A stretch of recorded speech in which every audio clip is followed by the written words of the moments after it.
Hey, what's going on, everybody? Can you guys hear me pretty good? Is my audio coming in clear? Yes. Yes. Yes. Yes.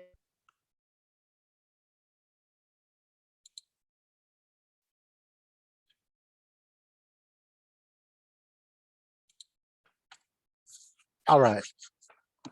We're about to get started. I'm going to wait for a couple more people to jump on. I think we got about 27 people in the room right now. My name is DJ1. I run these webinars every Wednesday on behalf of Touchpix. I'm a user operator, part of the Touchpix support team. We're going to get started with the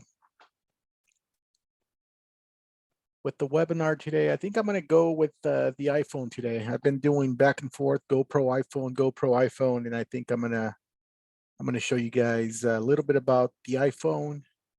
I'm going to show you guys how to initiate a complete session from beginning to end.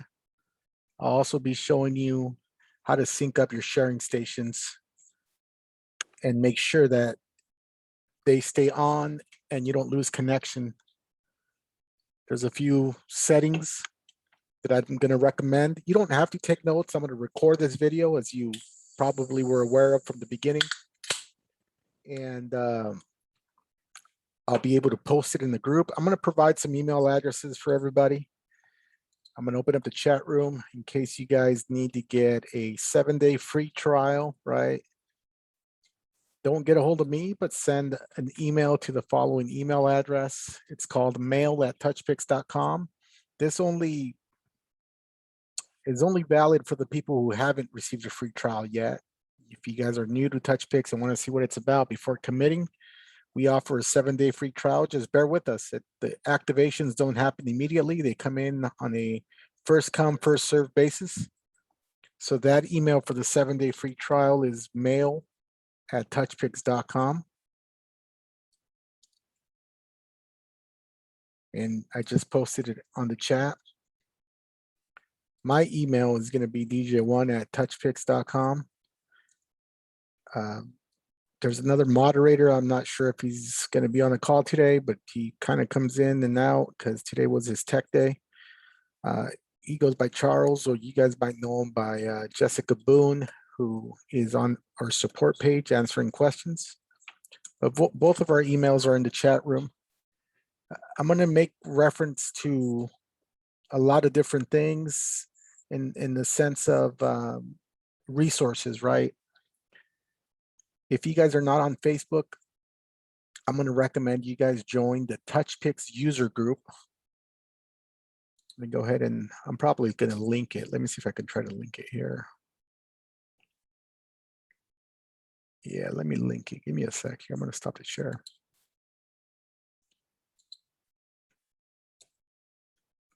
The user group is a resource in Touchpix in the event that you have some general questions or you may want to get something answered. There's a couple thousand of members in this user group. They're usually pretty active. Sometimes they know the answer before we can get back to you. Our support team is comprised of 3 staff members who are answering phone calls right now. The developer who's out of the Netherlands, right? Big shout out to Martin and his team. Again, my name is DJ here in the West Coast. I'm out of California. So you guys may get me on Thursday, Fridays, and today, the Wednesday webinar. Charles is usually on support calls from Wednesday, Fridays sometimes, but mainly Wednesday and Saturdays. So we are operating on a Central Standard Time. It was kind of a median for us to be able to try to answer a lot of calls from both the East and West Coast. So our support hours are 10 Central Time in the morning till 7 Central Time PM. support, you will get support Wednesday, Thursday, Friday, and Saturday. So feel free to call. I'm going to put in the number as well for the support team.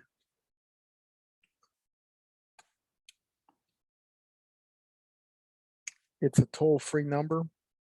You guys will be able to get a hold of a live person. In the event that you don't get a live person, it means we're on the other call. Leave a message and we'll get back to you as quickly as possible. But we try to be very responsive and clear our queues every day, meaning that we will give a call back. So the support number is as follows. Again, it's Wednesday through Saturday. I'm going to put the times here on the chat.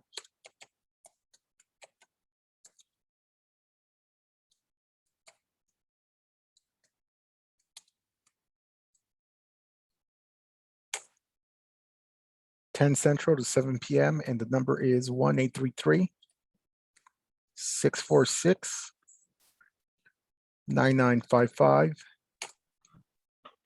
Feel free to reach us at that.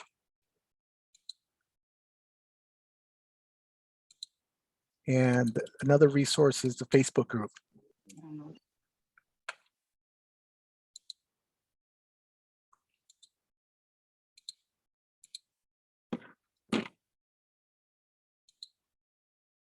All right, we're about to get started. I got about 42 people on the call now. Again, my name is DJ1. I put a lot of information on the chat box. If you guys don't mind opening up the chat box, you guys will get updated. I put our 800 number for support. That is Wednesday through Saturday, 10 a.m. to 7 p.m. Central Standard Time. The number is 1-833-646-9955. If you guys need support within that specific time frame, feel free to reach us.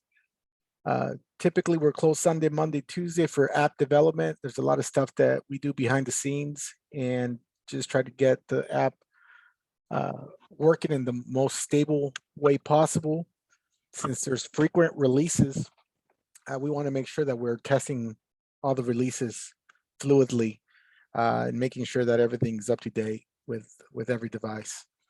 Again, I will be teaching the webinar today. It's going to be based on the iPhone, but I am going to go over a lot of the intricacies. I want people that are brand new to Touchpix to understand fully what it involves to create a 360 event. So I'm assuming you guys can all see my screen right now. I'm in touchpix.com, and I always like to start with the website, right? People got here typically because they heard of the webinar, somebody referred them to the webinar, social media, Facebook page probably said, hey, there's Wednesday webinars, but typically our website is our hub. In this case, join the webinar link is right on top here. Feel free to sign up. You'll get reminders if you need to catch another webinar that involves GoPro or ScanPix. Those will be scheduled at a different time, but it's always the same link.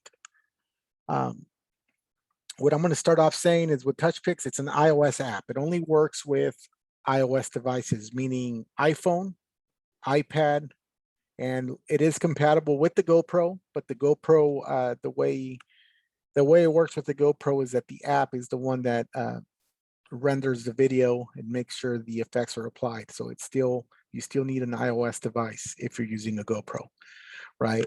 The recommended devices are as follows. We recommend an iPhone 11, 12, if you're going to be capturing video with that device. The reason why we do that is because both of those iPhones have the best camera quality.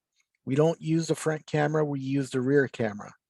The rear camera is a much better video capture camera. It's able to capture not only at the ultra wide lens, but you're also able to capture at 120 frames per second. iPhone 8, 9, or 10, they may work, but the quality is going to be very different from using an iPhone 11 or 12. It doesn't matter what variant iPhone you use as far as if you're going with 11 or 12. Some people say, can I use a basic? Can I use a Pro or a Pro Max? It doesn't matter. They all have equal camera use for this specific application. Each of those will render you the best quality video capture. Doesn't matter if you have a Max Pro or the basic, it's going to be the same thing. As far as iPads, I'm going to say some stuff here that people may not agree with, but as a user, operator myself, these are my professional recommendations. I've been using Touchpix for over 2 years before it became a thing on 360. Primarily, I was using it for photo booths. Once it evolved into a 360 slow motion app, I began using it at that time.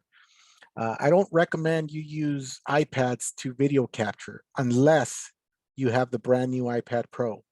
The brand new iPad Pro that was released this year, 2021, does have the matching cameras front and back with high definition, high quality capacity, 120 frames per second, ultra wide lens.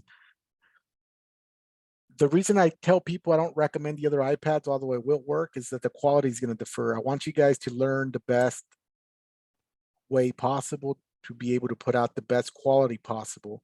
And simply the iPad camera, it just doesn't do it. The second comment I have regarding that is iPads are pretty damn expensive. Even iPhones are expensive, right? If you mount a $1,000 iPad on that arm and you get a drunk, belligerent guest that hits it and that iPad flies off, you're going to be pretty pissed off because that iPad more than likely is going to break, right? iPhones, they're a little bit more drop resistant. You can get a case for them, and if it falls, it'll survive a couple falls here and there. But if you have an iPad up there, somebody breaks it, you can be pretty worked up. So knowing that there's a lot of spinners in the market, it really depends which spinner you have. Some spinners are well built, some are not. Some of them are capable of holding something a little heavier than others. Touchpix supports every type of spinner. We won't turn any spinner company away. It's compatible with every company, whether you have brands such as we've worked with Revo Spin, both manual and automatic, Spin Cam. We've worked with Atlanta Photo Booth. We've worked with the Nona Go from Moses Ortiz. We've worked with OrcaView. People own Desintech, Selfie Box 96 automatic spinners. There's a lot of them coming in from China. There's just a broad spectrum of spinners, and most of them are all built differently, right? Whether you have automatic or manual spinners, they work the same. So those are my recommendations. If you guys have questions, I can answer your questions a little bit later, right? Use the chat. I'll try to get to some of those chat questions as soon as I can, but I'm just trying to give you guys the know-how on how to use Touchpix with the proper equipment. I'll be showing today how to use the setup with an iPhone. I'm using an iPhone 12. It's a regular 12, but I'll be showing you how to sync it with your sharing station and hopefully prepare you how to execute the game plan, right? Like any other software out there, it always takes preparation. And the way I recommend preparation is just know what you're doing, try to understand what you're doing, ask yourself some questions. And if you get stuck, feel free to reach out, right? But the way I like to teach this class is I'm going to go straight from the basics. I recommend everybody, whether you're on a Mac or you're on the PC, the way you start an event is using the web browser. I use Google Chrome. Make sure Google Chrome is updated. If you're having some issues later on, maybe with the designer, always try to use 2 different browsers at times, because sometimes one browser works better than the other, or just make sure your browser is updated. So I use Google Chrome, but I've also used Mozilla Firefox. You can use Microsoft Edge or even Opera, right? But I always try to teach this class in the mindset of like, be prepared, always be prepared, because it's technology. Our app is not perfect by any means, even though I do think it's really close to that.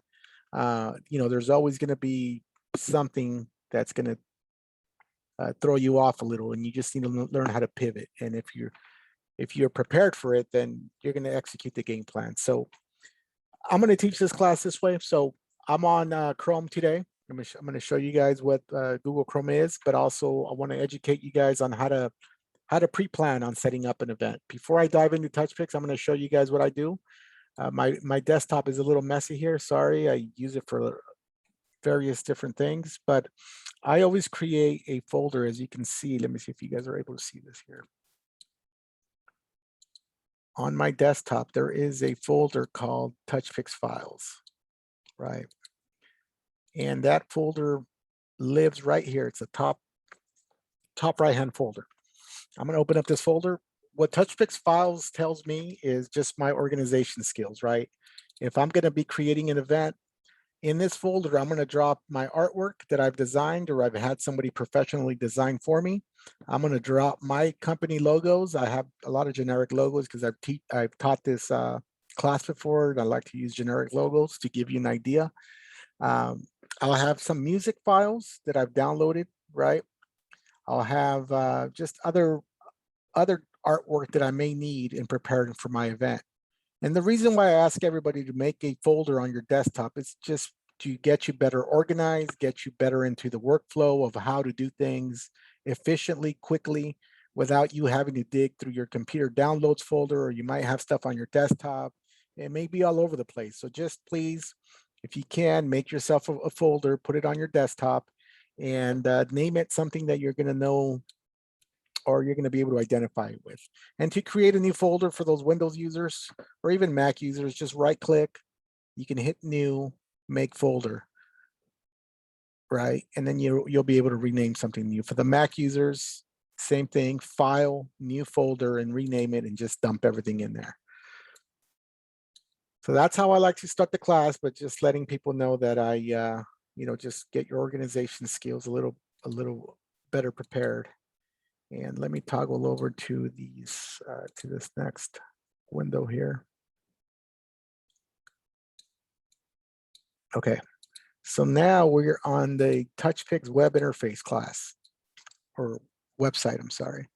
And it's a pretty basic website. You're gonna live in the login section and in this create an event section. I'm gonna go ahead and log in, but if you haven't logged in, if you're brand new to Touchpix, you're gonna do this. You're gonna register for a new account, but I want you to register with your first name, last name, or you can put your business name, doesn't really matter.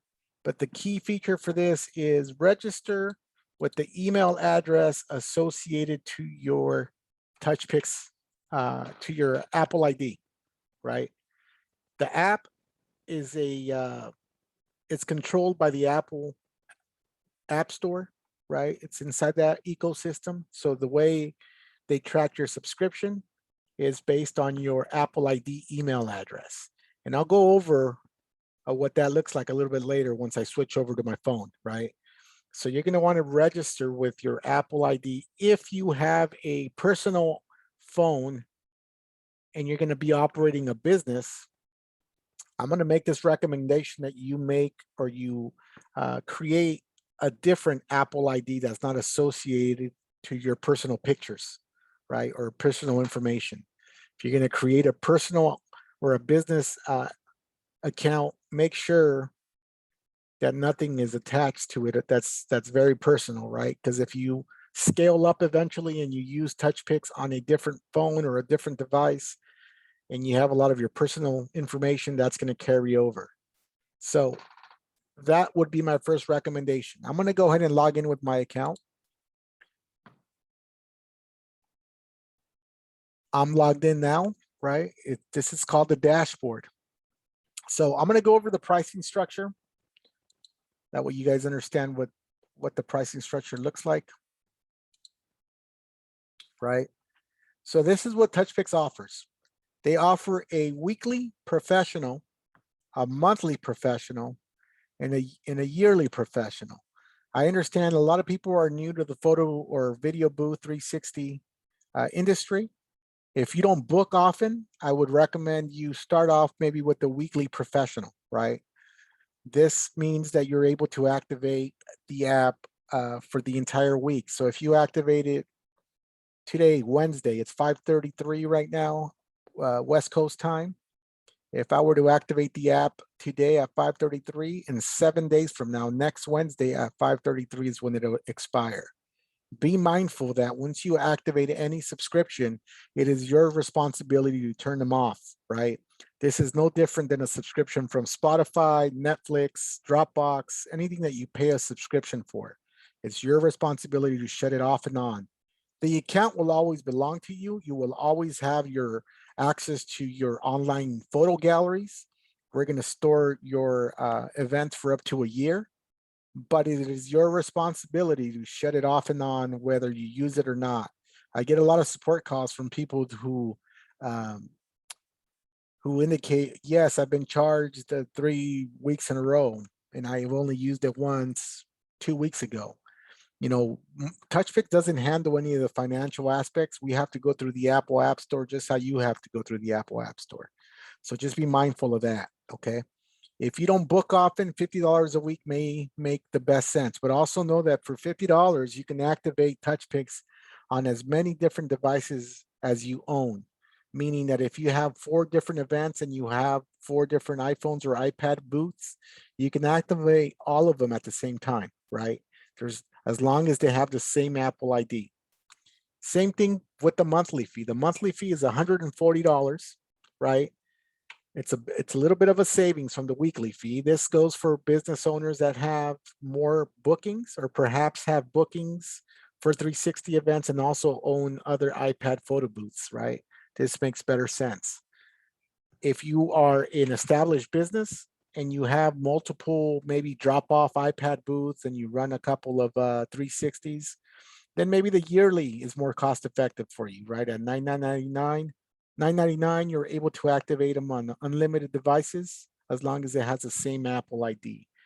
The only difference between these packages here, and if you go over to the shop area, you will see one package that's called the white label, a true white label subscription. It's $1,200.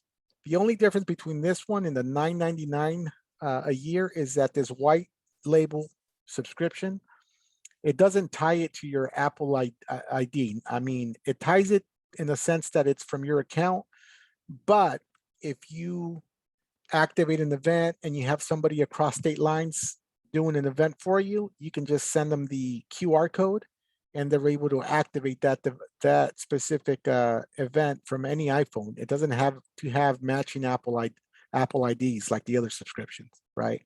This is true white label. What does white label mean? A lot of people typically ask.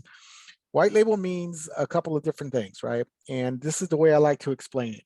If you're an established business and you have one 360 booth probably, right?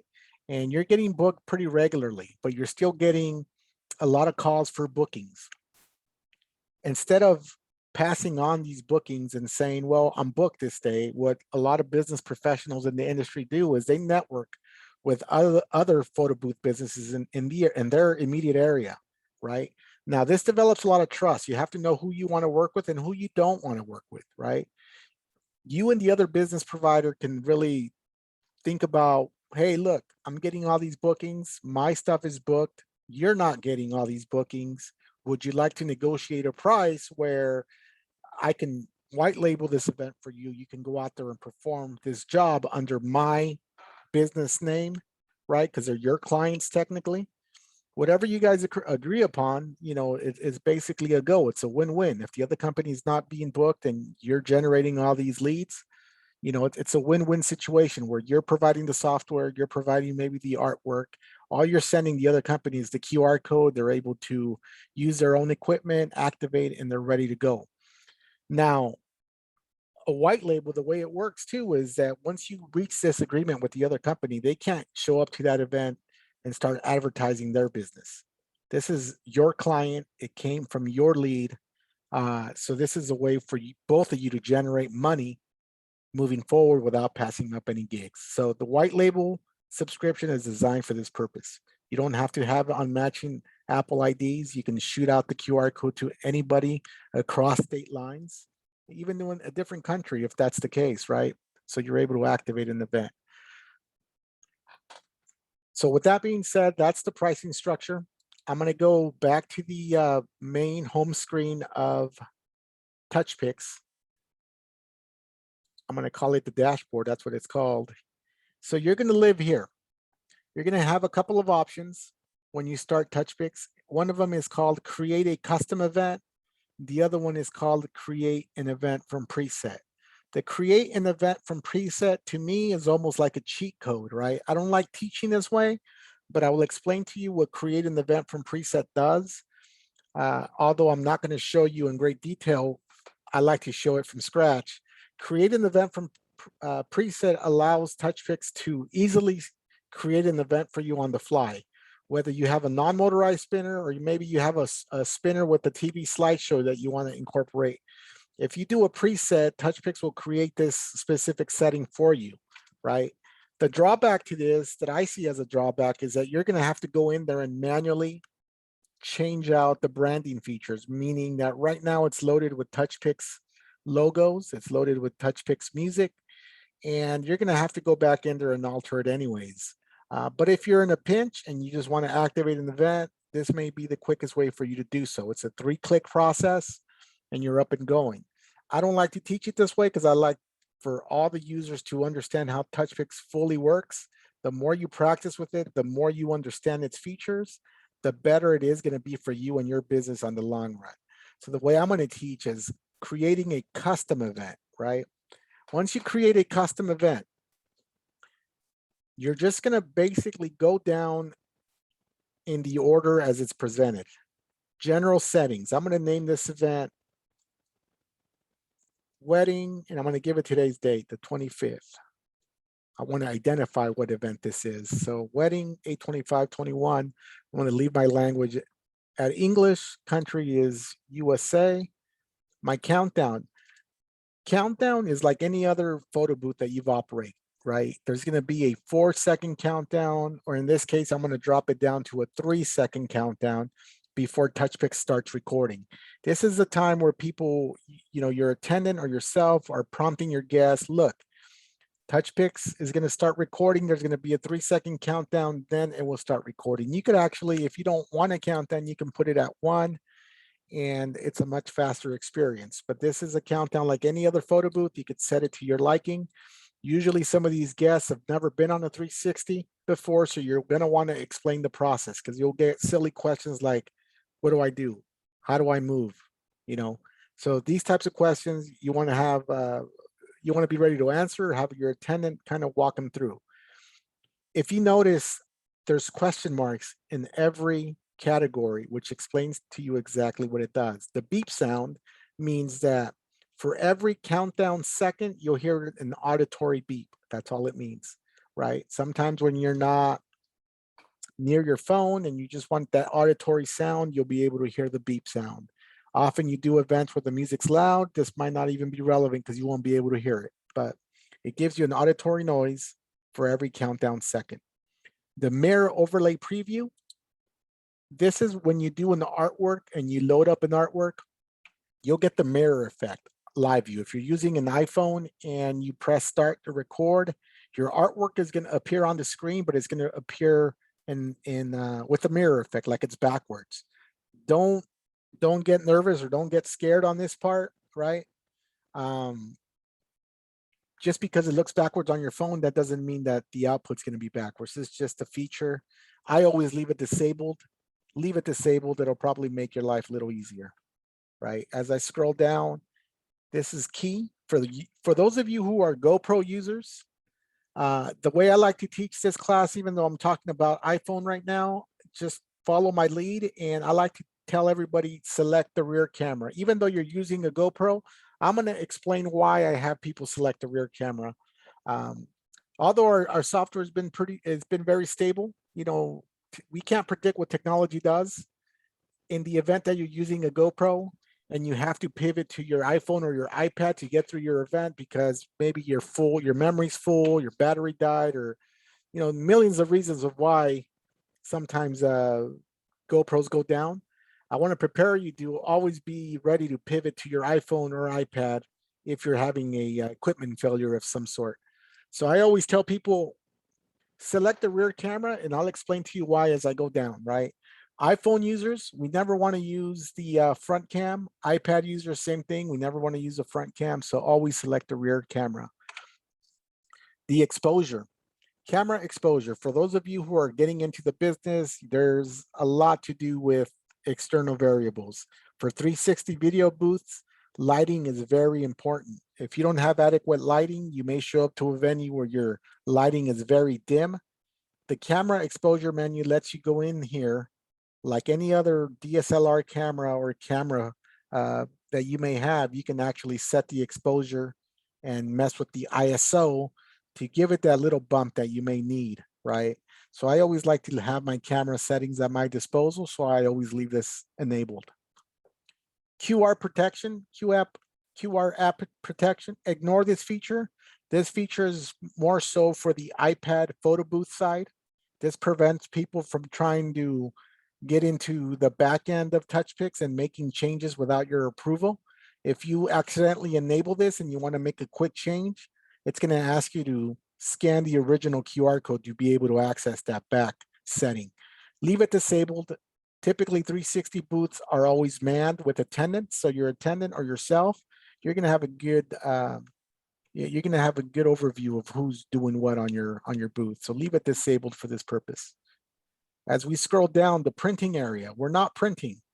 Touchpix is a photo booth software. It allows you to print with any major printer, but we're going to select no printing because we're doing a video booth function.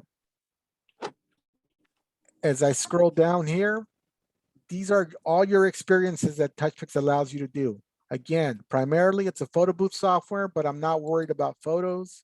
I'm not worried about boomerangs. I'm not worried about GIFs or videos. The only thing I want to worry about and be mindful of is slow motion. And I'm also going to enable the slow motion boomerang. Slow motion boomerang is different than this boomerang feature up top. This one up top here is for photo booths. The one down here is for the slow motion specifically, right? The boomerang effect that everybody's familiar with is when it processes your video, it reaches the end, it plays in reverse. It has that boomerang effect. So this is what this is. You're going to want to enable this. Slow-mo recording time. This is how long you're allowing Touchpix to record. Default is 4.5. I think if you're using an iPhone or if you're using even a GoPro, I think that's a great time, right? Some people want to record extremely long videos. I don't understand why. It's going to take a lot longer to process. I would say in between 4.5 and 5.5, maybe even 6 if you really want to stretch it. That should be your safe buffer zone. Anything above a 6, you may have longer processing times. But for the purposes of this tutorial, I'm going to leave it at 4.5. Again, this is not how long your video is going to be. This is only how long the actual camera is going to record for, 4.5 seconds, right? The next feature here is a popular feature that everybody has questions about, and it's called add audio file. So everybody's going to have questions. Everybody's going to provide an opinion on this, but we are a Touchpix app, so we are going to always promote the legal way. Touchpix will allow you to upload any type of MP3 file, right? But for legality reasons, we're going to always recommend that you use copyright royalty-free music. The reason behind that is if you're using mainstream music, a lot of people do that, but you've seen that if you try to post a video clip on your social media account, Facebook, Instagram have gone really good with their algorithms, and they'll ban. They're not only ban that video. If you violate enough times, they're going to ban your account, right? That music video belongs to a record company. A record company does not want you to use their content for profit because you're operating a business. Yes, you are using their content for profit, which is different, right? When you buy music through Apple Music, if you read all the disclosures, when you're buying it through Apple Music is for your personal use. Now, if you're using it as a for-profit, you have no authority to be posting it publicly to promote your business. There's been cases where record companies have filed cease and desist and have legally came after businesses. So I will always promote, use paid content. If you want a mainstream song, you're probably you're gonna need to research how to properly get licensing for that. There's ways to get licensing for mainstream music, except that it's very, very expensive, right? Always good to go through royalty-free sites. I'm going to recommend a few. There's one called Ben Sound. There's one called Epidemic Sounds. There's one called audiojungle.net.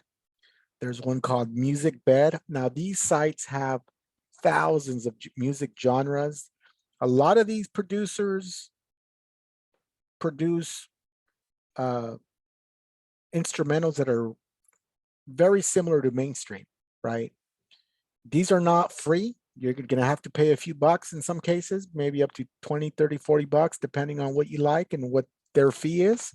But then they give you licensing agreements with that. So you can do it that way. A lot of people don't want to even mess with this. A lot of people just, don't upload music and they'll let their guests do whatever it is that they want with that, right? At the end of the day, it's going to be their responsibility to upload and figure out whether they get banned or not. So, but if you do have a music track, right, I'm going to go ahead and choose file. And then if you guys recall, I made a folder on my desk called Touchpix files. I'm going to point it there. Since I pointed it to that specific folder, it's always going to revert me to this folder now moving forward. So I'm going to use a file called, let me see. Here's one that that's copyright free. And again, this just has a mixture of stuff that I've thrown in here over the years. I'm going to use this Latin joint here, or I'll use this Latin joint. And I've loaded the file. You'll see the file name here. Make sure it is an MP3. Refrain from using MP4s, MP3 music, right? It's loaded, it's locked and loaded. And as I'm scrolling down the effects, the screen flash, leave it disabled. This is for the photo booth side. This simulates a flash for when you're taking pictures, but leave it disabled. You don't need that for the video booth. So these are your timeouts. What these timeouts mean is if you enable surveys or if you enable props or editing, it'll give each guest up to 10 seconds to do the survey, up to 12 seconds to edit, up to 10 seconds to add props. This is not necessary in the video booth. I'm going to leave them at 0. The only one that I'm going to leave at 12 is actually sharing. That's the only one you leave where it's at 12 is sharing. Everything else you 0 out, okay? We're not focused on the survey stuff or the props. This is a video booth. Now we're down to the sharing station. What do we want to share the content as? The most popular method of sharing is SMS, which means text messaging. Touchpix uses a Twilio background that's already paid for through the subscription that you pay for. You don't have to create a separate Twilio account, but it uses Twilio on the back end. It also uses email, right? Separate email server that's set up for you to send email. And I'm going to disable Facebook, WhatsApp, Twitter, and copy. The reason why I disabled the social media sites is because if you allow this and the guests want to share via their Facebook, they're going to have to log in with their entire email credentials. And how many of you guys know your entire email credentials and password? So don't worry about this. Once they get it onto their phone, they can share it themselves onto their own social media sites. I always leave download, airdrop, and QR code active. I'm going to explain to you what QR code is. A QR code just means that you can share via QR code. So if a person walks up to the sharing station and they find their video, they can tap on QR, and all they have to do is scan that QR code and they'll get that specific file. Airdrop for you iPhone users, that's pretty self-explanatory. Airdrop shares on the spot, high quality videos. If you are sharing iPhone to iPhone or iPhone to iPad, this is very popular because it shoots it out fast and it's very effective. A lot of people have questions about what is a download? Why is this important? Well, the way Touchpix works, if a customer sends themselves a text message, right? They're not actually sending themselves a text message of the video. It sends themselves a hyperlink. A hyperlink is just a link to that specific video. Once they receive that link, If you do not have this download selected, if it's an iPhone specifically, right? The guest selects the link and they open it. If you don't have download selected, Safari and Apple, they're really finicky with how to download certain content, right? So you're not going to be able to download that video unless you select download. Download creates a special button that you're able to do it inside the Safari browser. So download is very important, okay? For the Android users who receive it, this is irrelevant. Androids are typically the exception to the rule. They can download most anything. So always make sure you download, you select download, airdrop, and QR if you're going to use this, but download is being very important, okay?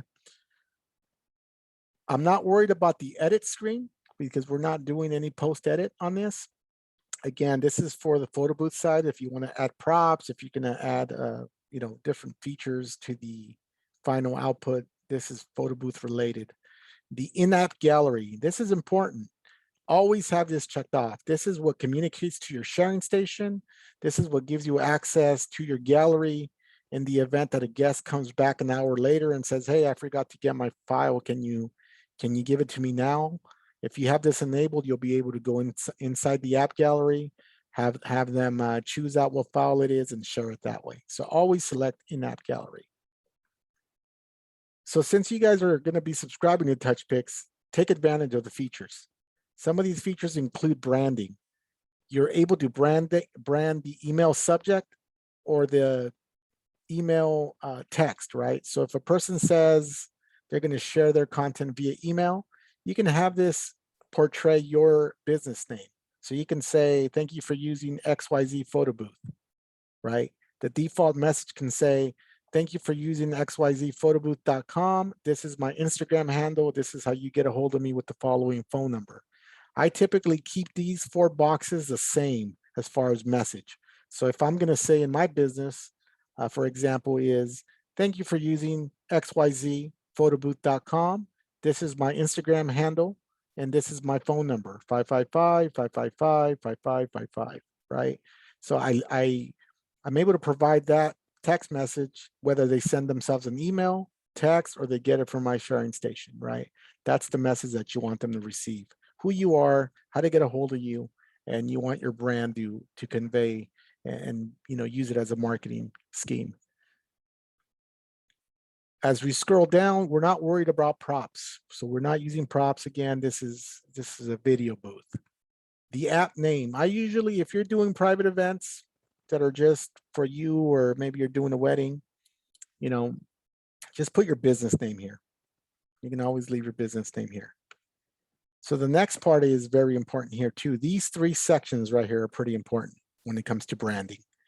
The app logo, if you're using an Apple TV, which I will show an example of later in this webinar, if you put in the logo here, this logo is going to appear on your Apple TV on the top center portion of it, right? The logo that you put on your app background, that's the logo that's going to appear on your iPad or on your phone if you're using a phone to capture the video, right? Behind the Touchpix settings. And I'm going to show examples of that as I move forward. The web gallery background, right? Whatever logo you put here is going to appear in a web gallery, meaning that once your guests have access to your web gallery link, they're going to be able to open up that link, and the page on the background will have whatever logo you inputted here over the thumbnails. So these are your branding sections. If you like to get a little bit more advanced, the attract screen means just that. It's an attract screen. If your photo booth is not sitting at idle and it's not being used because maybe the bride and groom, they're doing their toast or cake cutting or something, right?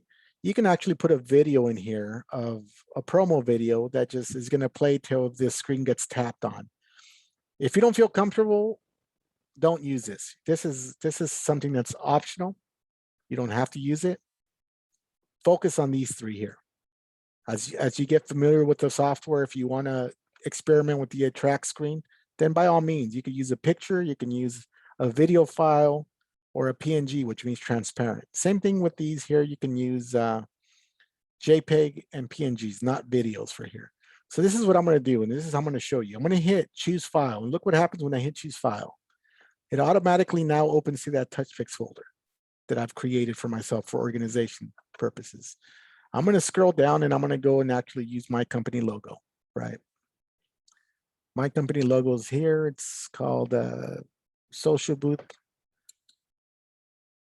I'm going to go ahead and select that same logo for all 3 spots. I keep it very consistent, very easy for me to go in there and make changes when I need to. And I'll show you guys why I do that. So I'm going to go to Social Booth again. And my web gallery, I also wanted to say Social Booth. So I'm going to go in there and select Social Booth. But I'm going to hover over the file. That way you see the file size.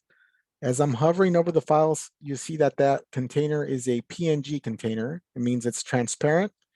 The dimensions, I like to keep them at, you know, anything below 2500. This is just a tad bit bigger. It's 2618. This is in pixels. But if you're going to be designing your own logo or you're going to have somebody professionally design it, just try to keep it under 2500, right? Aspect ratio, whatever it is that your logo looks like. And my file size is only 3 megabytes, 3.25, right? And as you can see, I'm going to select it, open. All these have the same logo. It gives you the requirements here. They cannot exceed 5 megabytes or 15 in this case, and 4 in this case. So it gives you an idea of what the file structures look like, right? So I have the same logo in all these 3 spots. I'm not worried about the attract screen. I'm not going to go there for this webinar. If you're using a logo where your logo is white and you're using a JPEG file instead of, I use the PNG transparent, and your logo is white, you're going to want to change your button colors, right? So this is the part where you can do that. If your logo background is white, you're going to want to click on this box here. And once you click on this box, you're able to make changes to whatever color you want your text or your button color to be. In this case, my logo is black. I'm going to leave it at white because it's not going to interfere. But if you do have a white logo, then make this text or button color something different. I'm going to scroll down and I'm going to touch on the survey. Again, this is meant more for the photo booth side, but I just want to explain to you guys what the feature is. In the event you get booked for a corporate event, say you get booked for maybe a company like, I don't know, Mercedes-Benz, a car dealership, and they want you to leave a booth, in this case, an iPad booth somewhere, right? They're going to want to collect email addresses for marketing purposes, but they're going to say, hey, can you collect answers to a couple of survey questions? This is where you can create survey questions.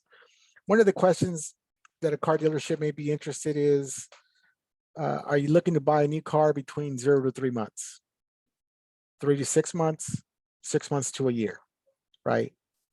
Their answers are going to dictate a lead for the salespeople. The salespeople just want email addresses on how to access these clients. So if you're doing corporate events where you want to data capture certain questions, this is where you would enable survey. Again, it's not used much for the 360 side. It's more for the photo booth side, but just know that you have the capability of capturing not only email addresses, but you're also able to capture phone numbers from people. So it's very powerful and you can use that to your advantage. And of course, that should be an extremely good payday if you're doing that kind of event. As I scroll down, we're going to be at the part where it says motion trigger. If you have a manual spinner, I recommend that if you do have a manual spinner, that's a spinner that you manually push, leave this disabled, right? There's no reason why you would want to start a motion trigger. I'll explain why. Motion trigger typically is used with the automatic spinners, right? Because they have a remote control that turns the spinner off and on. If you enable motion spinner, you're basically telling the app to monitor the onboard GPS compass system that it has. So anytime you turn the app on via remote, the phone, GoPro are going to detect that it's being moved and the app will start the recording process. That's very dependent on how you set up your countdown. So if you have a 3-second countdown, just know that it's going to spin, then the 3-second countdown is going to trigger, then it's going to start recording. So if you're using a motion trigger, I'd probably recommend that you set the countdown to 1. That way you can start recording as quickly as possible. The other thing that you guys want to be mindful of is where the recording starts, right? And this you can only do by testing. Typically, when I started doing this type of testing, my recordings were all over the place. Sometimes I'd record people's backside first, you know, because the arm would always start recording at a different location. But with enough testing, you're going to figure out where the arm needs to be to actually start recording while the camera is passing the front, the front of the people that are on the platform. So this goes with testing. Motion trigger works great if you want to use motion trigger. You don't need to use motion trigger. I recommend that people with manual spinners actually don't use motion trigger, because if you use motion trigger and you have people on the platform and say your countdown's at 3 or 4 seconds, you're going to throw that arm. Now the app is going to trigger to start recording, but the countdown's going to count 4, 3, 2, 1. By the time it starts recording, more than likely your arm's going to stop and it's still going to be recording. So I always tell people, if you have a manual spinner, just don't use it.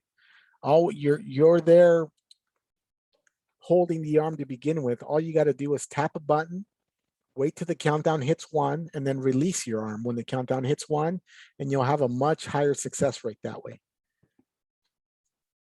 That's what motion trigger is. Now we're going to go down to the external screen. This is also optional. This is not something that you need, but this is what I would consider an opportunity to make more money. The external screen section. External screen section works with our Apple TV unit, right? If you're using an iPhone to capture the device, if you get an Apple TV, previously we were recommending to use Apple TV version 3. Now with more testing that we've done and just technology being able to update the internal iOS, we're finding that the Apple TV 4th generation is the one that works better than the Apple TV 3rd generation. The 3rd generation does work. You may experience some glitches here and there, some connection issues. We're finding that the much more stable connection is the Apple TV 4th generation. Okay, a lot of questions around, can I use a smart TV that has a built-in Apple TV?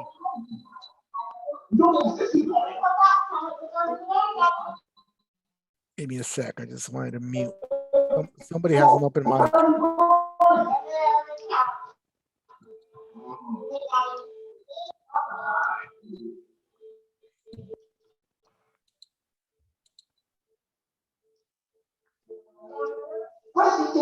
Give me a sec.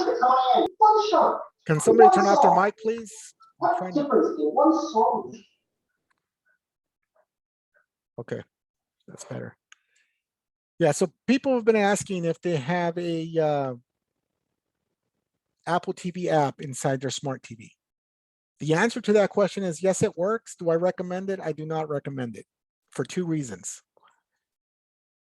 It works, and I understand that it's sometimes cost-effective to buy a TV with the built-in Apple TV. The limitations to that is that there's so many different TV brands out there. It's hard for our tech team or IT team to be able to troubleshoot something from a TV like that when we don't know what brand it is.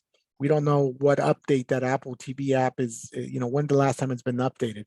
The other reason behind that is that in order for that Apple TV to actually work, you need independent Wi-Fi to be able to use it. If you get an Apple TV box, you don't need independent Wi-Fi. It communicates from iPhone to the Apple TV box natively. You don't need to have it hooked up to a Wi-Fi. It'll connect based on the Apple to Apple protocol. So that's why I always recommend get an Apple TV if you're planning on doing this, and get the 4th generation. What that allows you to do is it allows you to screen mirror, but it's not exactly screen mirroring. Within the app, it's called screen mirror, but it actually lets you live record the session if you're an iPhone user. Once it's done live recording the session, it'll do a video playback. Furthermore, once it does a video playback, it gives you the option to enable a QR code that appears right at the bottom of that video. So the guest can actually walk up to the TV, scan that QR code next to their video, and they just have access to their specific video. I'm going to show you guys an example of that as I move forward towards the end of this webinar. Okay, so in my case, I am going to enable active external session. I'm going to enable the QR code carousel, which I just explained what it was. I'm going to enable the live view recording because the iPhone's able to do that, right? I'm going to ignore hand trigger. This is a photo booth feature. And I'm also going to enable company logo. Be mindful that if you enable company logo, the logo that it's going to pull is the logo that you used here for app logo. That's a logo that's going to appear on the TV. If you're a GoPro user, unfortunately, GoPro users are not able to do the live view recording. It's just a technicality on the GoPro side. No GoPro software allows for live view recording at this time. But if you still want to use an Apple TV, you can do so. And just on this drop-down menu here, you can switch it over to slideshow mode. And what this will do is it'll do a slideshow of all the videos that you have playing or have conducted that specific event. And it'll apply a slideshow video screen, right? So you can still do an upgrade or an upcharge on that, right? By no means would I recommend that you guys offer external sessions and not charge for it. This is easily, at the bare minimum, a $200 add-on or much higher, depending on how you present it. I've done this via projector. I've done this via small 24-inch TV. I've done it with the 40-inch TV, 55-inch TV. All my prices vary, but don't take extra equipment and not get compensated for it. This is here for you to make that extra money, charge accordingly, and you're going to know what that's going to entail, right? So once you reach the bottom, you're going to hit submit. We're basically done with these specific settings. One last thing we need to do before we're actually ready to scan into the QR code. The last thing what we're going to do is actually go over to how to design your artwork or your overlay. So I hit submit. It's going to be generating a QR code for me now.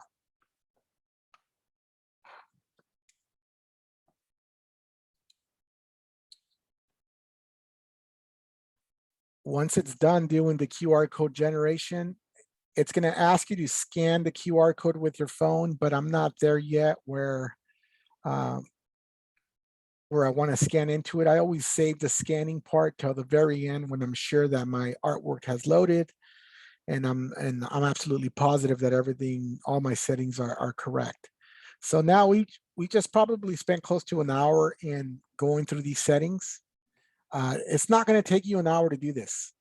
At the very beginning, it's probably going to take you about, at the very longest, about 20 minutes, right?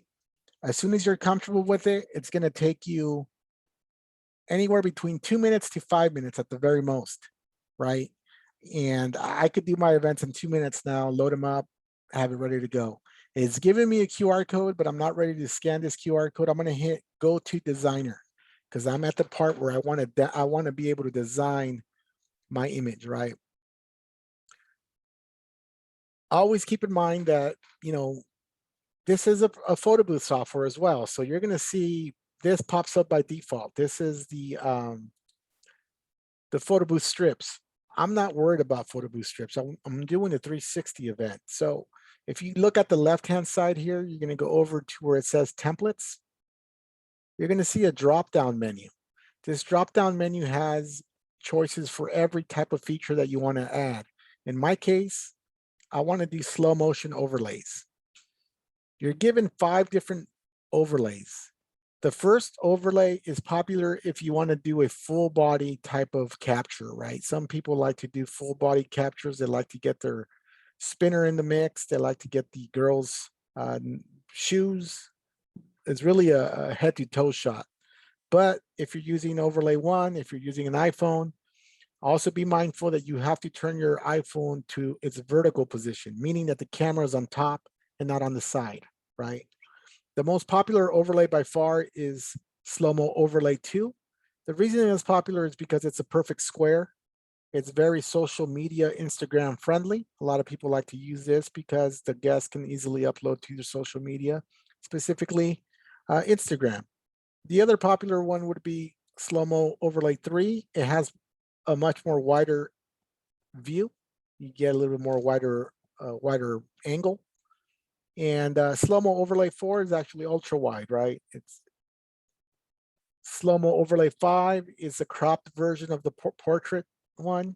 So for the purposes of this webinar, I'm going to show you guys the popular one, which is Slo-Mo Overlay 2. Once you click on the overlay that you want to use, you're going to see your silhouette pop up to the screen. So in this case, this is a silhouette that popped onto the screen here. So Touchpix gives you a very basic way of designing stuff, right? By no means is this made to replace Photoshop, to replace the graphic designer or Canva in most cases, but it will allow you to get by a lot of events. So once you click on your overlay, if you want to add a border or a background, Touchpix allows all these features. Don't go to backgrounds on Slo-Mo Overlay because this is meant for photo booths, because your backgrounds need to be transparent, meaning that all this surface space that's green here, or even the silhouette, is where the video is going to apply. So you just want to create borders. So if you go over to stickers, Touchpix has tons of stickers that are already uploaded or made, so you can use whatever it is that you want to use. It has a lot of embellishments, a lot of wedding stuff. So I'm going to show you something quick and dirty. I'm not a graphic designer, so just kind of bear with me.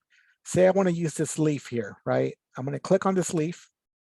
Once you click on it, you're going to see it pop up here on your screen.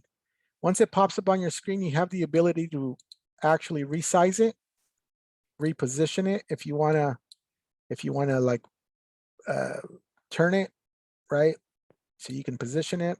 Once you find the positioning for it, if I want to create like a little border here, you can actually play with the colors by messing with the hue, saturation, stuff of that nature.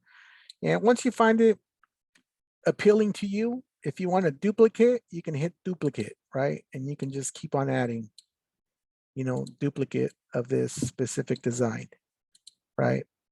That's one way of doing things. I'm going to go ahead and delete these because I'm not a graphic designer. I just want to show you some of the basic features. You can go ahead and experiment on your own. Now, if you want to add text, you can also click on text. And if you click where it says large text, you'll see the text box open up. If you look on your left-hand panel here, this controls the font size. So I could make it larger by toggling up. If I want to change the font, I'm going to go ahead and stretch this out first of all, and then hit this drop-down menu and say, I'm going to use something a little different here. Let's use the script font, right? And then once I click on the actual text, if I double click on it, it lets me edit, right? It'll let me edit the font. It'll say 360 video booth, right? So you can pick whatever font you want. If you don't want to use black, then you click here where it says color. Maybe you want a yellow or something. I'm going to hit yellow and hit accept.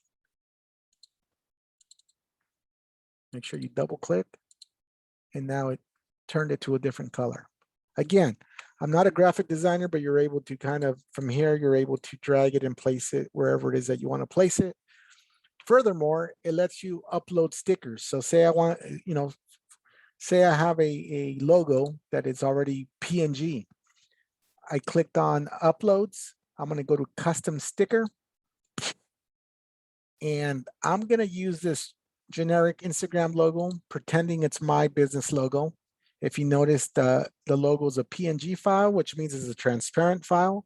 I'm going to select it and hit open. You're going to see the logo pop up at the very top here.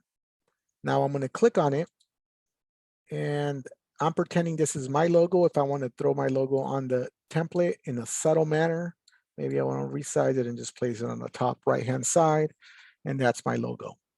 So the beauty with this is you can also hire graphic designers. In our Touchpix groups, there's loads of talent that do this for a living or do this as a freelance opportunity.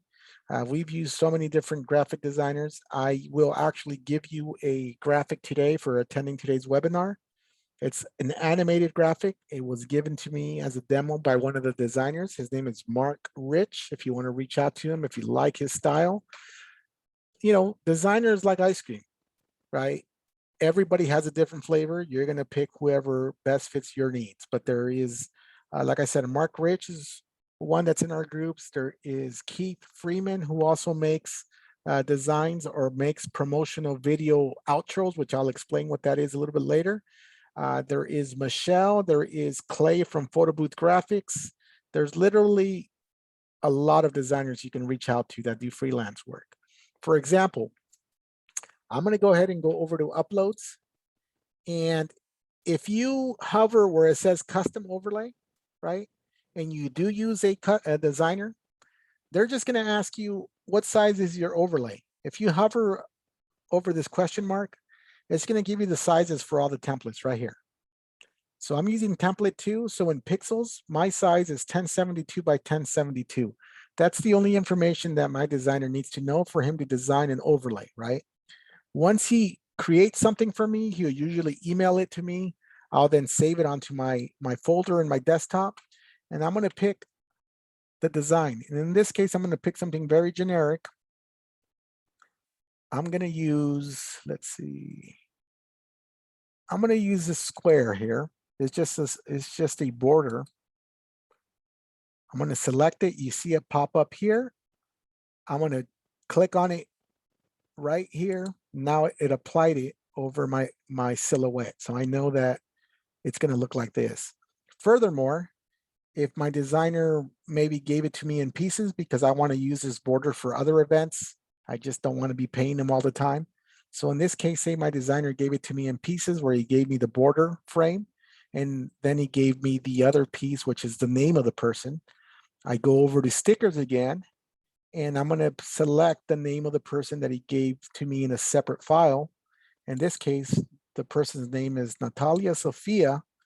Again, I can scale this up, and this is just the name of the person, and I can place it wherever I want. And if I like it there, I could keep adding different stickers, right, or different files till I'm satisfied with whatever design that is. So once I have it to where I want it to be, I'm going to hit this add template, right?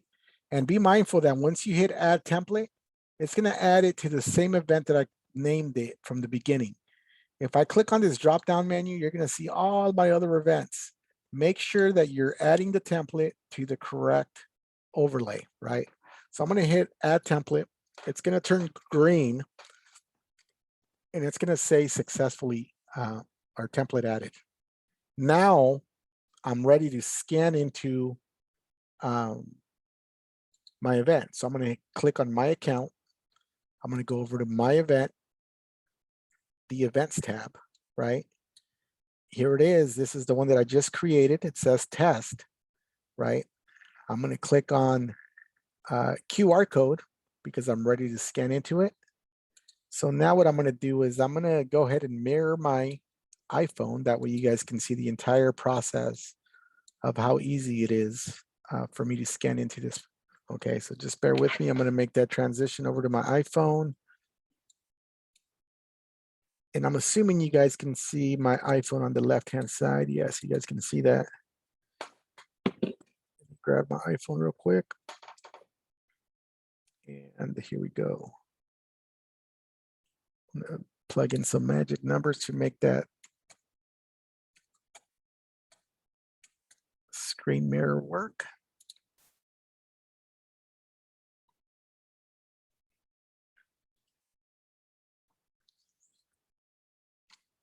All right, there it is. There's my iPhone. What I did on this specific iPhone is I deleted the app and I reinstalled it just for the purposes of this tutorial. As you can see, I have the Touchpix app right here. I'm going to go ahead and open it, right? And because I deleted the app and reinstalled it, I'm going to go ahead and hit the subscriptions tab before I do anything else. I'm going to hit that subscriptions tab. It'll take me to the pricing page. You can actually buy the app from this device if you would like to do so. But I'm going to go all the way down to the bottom to where it says Restore Purchase. I'm going to click on Restore Purchase. And once I click on Restore Purchase, it'll give me this. It'll say your subscription has successfully been restored. Okay, and before I move on, this is where I want to tell people, this is how you control the Touchpix app as far as when you want it active and when you don't want it active. So I'm actually going to close out of it, right? I'm going to go into my regular Apple App Store, right? And Touchpix is right there, right? Actually, I'm going to exit out. So when you go into your Apple App Store, and you're going to see this, typically your silhouette is going to appear here on the top right-hand side. And in my case, is the one for my business. So I'm going to click on it. If you were to click on it and hit there, you're going to be given these options, purchase or subscriptions. I'm going to click subscriptions, and this is where Touchpix lives. This is where you're going to actually be able to activate or deactivate Touchpix. In my case, Touchpix, it's telling me it's going to expire December 3rd, 2021. So if you're ever in doubt of when your Touchpix account is due for renewal or it's going to expire, it'll tell you here. But also, if you want to cancel it next month and say you don't have any events next week or next month, you can always cancel it from here and then reactivate it whenever it is that you want to activate it from. Okay, so I'm going to go back into Touchpix. I just wanted to show you where that lives because a lot of people don't know that's how you do that. I'm going to now click on Touchpix. Now I'm going to click on Activate Event. And if you already have a paying subscription, I would always recommend you just go active. The test feature are for people who are on the fence. They haven't bought it yet, but they want to test the functionalities. So always, if you're an active subscriber, hit Activate Event. The test feature works. It'll let you go into the app and use it fully. The only difference is that the test feature will not allow you to send text messages or emails because it costs the app money, and it'll have watermarks all over, you know, your images. But when you're ready to activate, you're going to hit Activate, right? It's going to ask you for camera access when you install it for the first time, and hit yes. It's also, you know, I'm going to scan my QR code that I have on my computer screen. Now it says event recognized, right? Now I'm going to make it full screen. That way you guys can see it bigger. Now it's setting up my event that I just created, and I walked through the entire steps. Give it permissions for everything. It needs access to your local network. It needs access to your microphone. It needs access to your Bluetooth. And it needs access to store the original content temporarily onto your camera roll. And in this case, because I've activated the Apple TV feature, it needs to download this resource. Make sure you do this when you have good internet at your location, right? So now it's going to download that resource. People ask, well, why does it need microphone access, right? It needs microphone access because, like I said, it's also a photo booth app, and it does regular video recordings. A lot of people use a photo booth, iPad booth for weddings to do like confessional booths where the guest can leave the bride and groom a message saying, you know, we wish you well. This is, you know, this is Todd and Tina. We're just wishing you well. Thanks for inviting us. So that's why it allows microphone use, because you can use it for a lot of features. So that's my logo. It doesn't look too appealing, right? It looks kind of squished because I have it on portrait mode. But if I were to turn my phone in landscape mode, now it looks a little better, right? So be mindful of that, right? Depending on how you design your logo, how it's going to be mounted, those are the looks, right? So now I scanned into the event, all the settings. I call this the hamburger icon. This is where the settings live. Once I click on that hamburger icon, you're going to be able to go into your settings tab. And I'm going to walk you guys through the initial settings. You only really need to set these once unless you delete the app and reinstall it. So I'm going to go into the settings and click on settings. And you're going to notice that everything that you did on the web transferred over to your phone. By default, Touchpix always installs the app with medium quality. I don't like medium quality. I like to always have ultra high quality. So I'm going to select ultra high quality and make sure that that's toggled, right? But the countdown, everything translates. this live view background is a new feature, right? If I go back, right, and you see this means that if I press slow motion, it'll start a session. The problem with this is that if I want to start a session, right, like I'm going to hit slow-mo real quick right now, you know, I have 3 seconds to see if my people are in frame. So I'm always exiting out. So now what I'm going to do is I'm going to go back into the menu, go into settings, and I'm going to enable this, this setting here, the live view background, BG. What that does now, if I go back, instead of having my logo on the screen, it gives me the live view.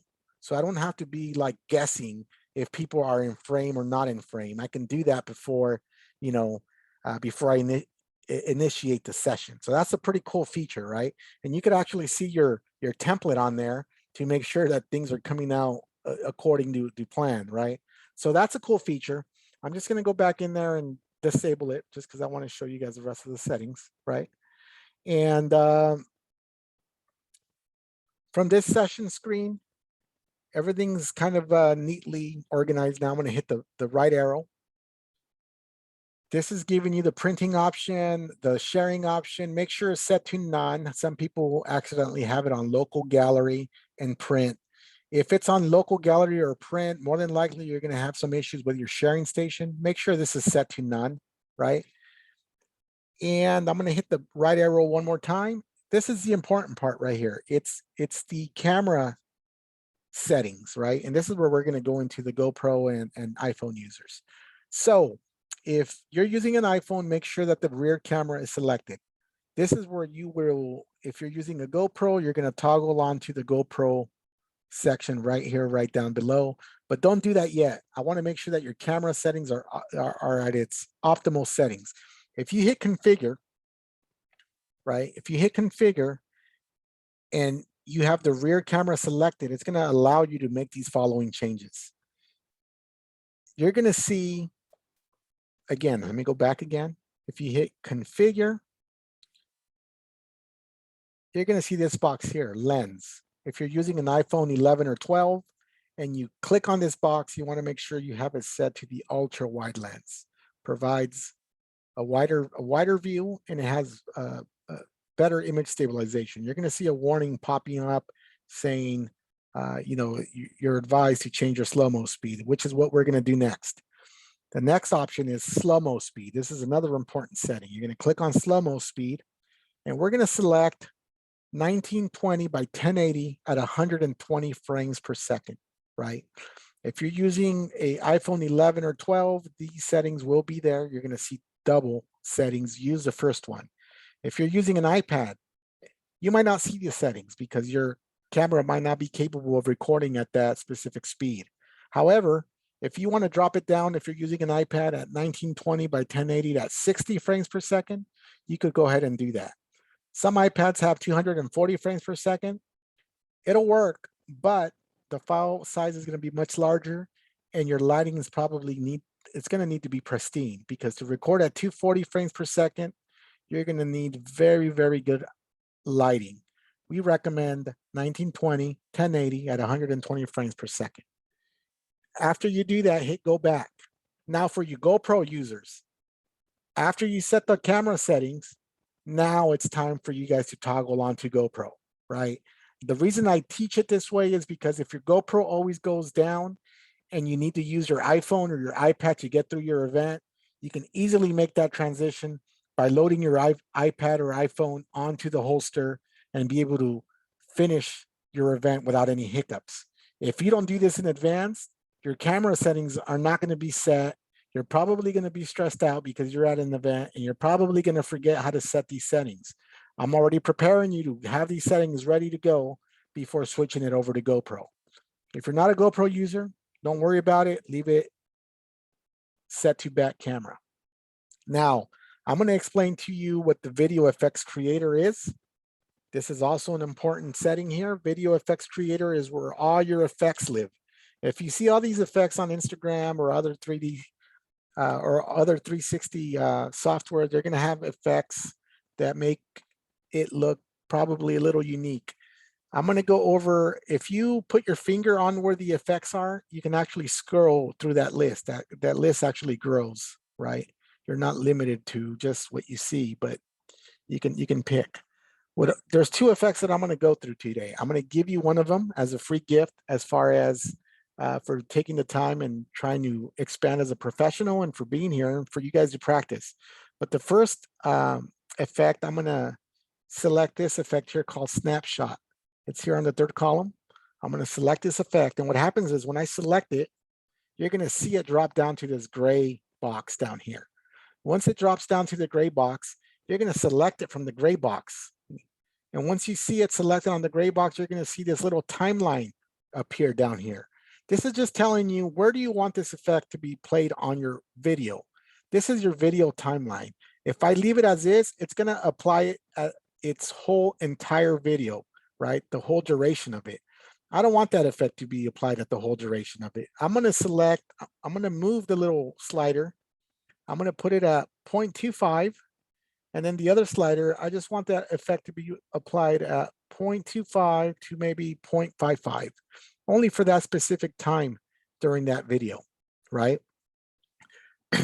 Now, the other effect, it's more of a pro advanced feature, but this is why I'm going to give you a free file. If you shoot me an email, I'll provide this file for free.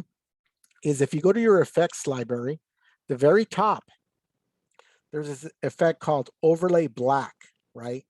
I'm going to select overlay black. This overlay that I'm going to give you is called an animated overlay. So it's a frame that has like a glitter smoke effect to it, and it's applied over your video. So once you hit overlay black, you're going to see it pop down here in the same gray box. Please note that for now, you're only able to use 3 effects maximum. And unfortunately, audio takes one of them. Hopefully we can get it to use at least 5 or 6 in the near future or more. But once you hit overlay black and you see it down here, I'm going to click on overlay black here. Now it's telling me, okay, you want to use this feature. Where is that file located? So for the overlay black file that I'm going to give you a Dropbox link to it. What you're going to need to do is download that file somehow, whether it's email, whether it's Dropbox, whether it's Google Drive. You got to get it onto that device that you're going to use it on. You don't load this overlay from the web platform. You load it from the actual device. That's why it's considered more of an advanced feature, and that's why I'm giving it to you so you guys can practice. So once you hit choose file, in my case, I'm going to go into files. I like to use Dropbox a lot. And I have this file, I think I named it video. Let me see. There it is. I named it video, right? And I'm going to select it. I'm going to click on video, and I'll be able to give this to you guys. And it's telling me, the file that I've chosen is longer. Gives you a warning, making sure that it's long enough. And I'm going to hit understood because I know it is, right? So now the only other thing that I want to add before I can get started with a demo is, if you look to your right here where it says post-roll video, right? This is where you can get any of those designers that I named earlier that can design you a promotional outro video. So after your video gets processed, it'll automatically merge this promotional outro video to your final output, and it'll look seamless, like it belongs to each other, right? The important thing that you guys need to know with this is that if you're using template 2, make sure that your designer also designs the post roll in the same size as template 2, which is 1072 by 1072. If you use template 3, make sure that your designer designs this post roll video in that same size as template 3. So that way everything looks fluid and consistent like it belongs. So in this case, I'm going to click on post roll. And again, I keep everything in Dropbox for my organization skills because this does need to be loaded from your actual phone. And I'm going to look for my post roll video, which I called it something. This was done specifically for a specific event. I called it Rose. So then once you load it, if you see this say delete post roll, that means it's successfully loaded. So I'm going to hit go back. I'm going to hit go back again. and I'm ready to do a quick demo, okay? So bear with me. I'm gonna do a quick demo. I have kind of a mess here in my my room, but that way you guys can see what that looks like. I'm gonna hit start. There's my overview, right? Now it's starting to record. There's my platform, those are my lights, right? So now it's telling you where it's at with the file. It's adding slow motion. It's adding, it added the crop, it's adding the slow motion. When you add a feature like the animated overlay, like the overlay black, that is gonna add some processing time because it is a more, it's a more demanding effect. If you don't choose to use that overlay black, and I recommend you guys test it with and without, you're gonna see a substantial difference with the processing time, right? In this case, I'm showing you most of the bells and whistles of Touchpix, of what you're capable of doing if you end up going that route. But you don't have to do it this way. You can just do a simple static overlay without movement, and you're good to go. So this is what the output's gonna look like. After adding audio,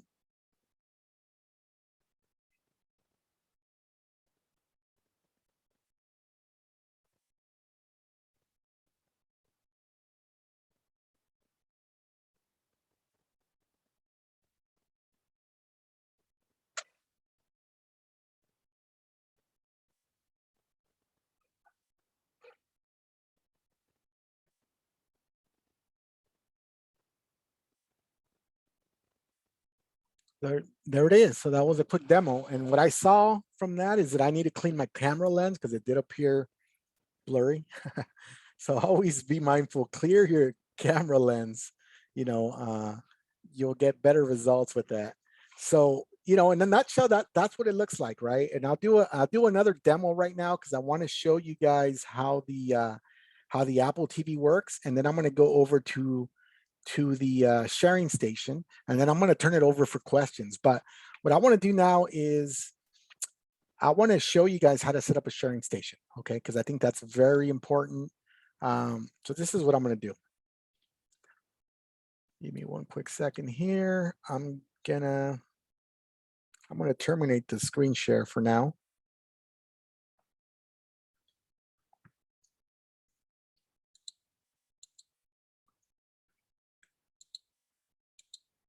Okay, here we go.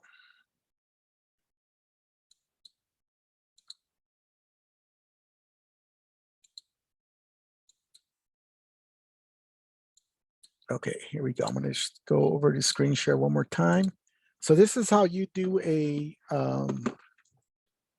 sharing station. So if I click on my account and go over to the events, right, you're going to see that my recently activated event is here. It's dated with today's date. It says active, and I want to do a sharing station for this same event, right? A lot of people make the common mistake of scanning the same QR code on two different devices. Don't do that.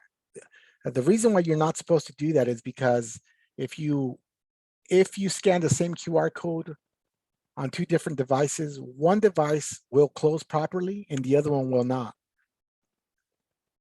which means that you're going to have to delete the app and reinstall it, which means that it can cause connection issues and not even know if you've actually closed the right event or not. So what I recommend you do is when you're going to want to do a sharing station, if you go here to your dashboard, you're going to go over here where it says manage, right? Once you click on manage, you're given three options. Delete it. Don't ever delete it unless you absolutely don't need it. Edit will make you, will allow you to make any changes in case you want to change something within that event that you didn't like. Maybe your logo was off-centered and want to try something else. But in this case, I'm going to go to the middle option, which is called duplicate event. It's actually, once you duplicate it, it's going to name it the same thing. It's just going to apply copy to it. What I like to do is go in here and erase the copy part and add sharing station. Once it does that, I'm going to hit submit. So what that does essentially is creates a separate QR code, and I'm able to tell the difference of which is my capture device, which is a normal, the one that's named normal, and the other one that I just named sharing station. So what I'm gonna do is scan the new device, which is an iPad, with this new QR code. And I'm gonna do that now. Just give me a quick second here while I grab it.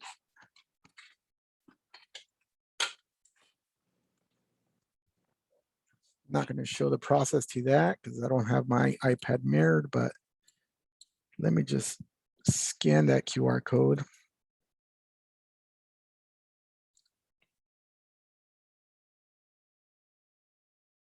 Okay.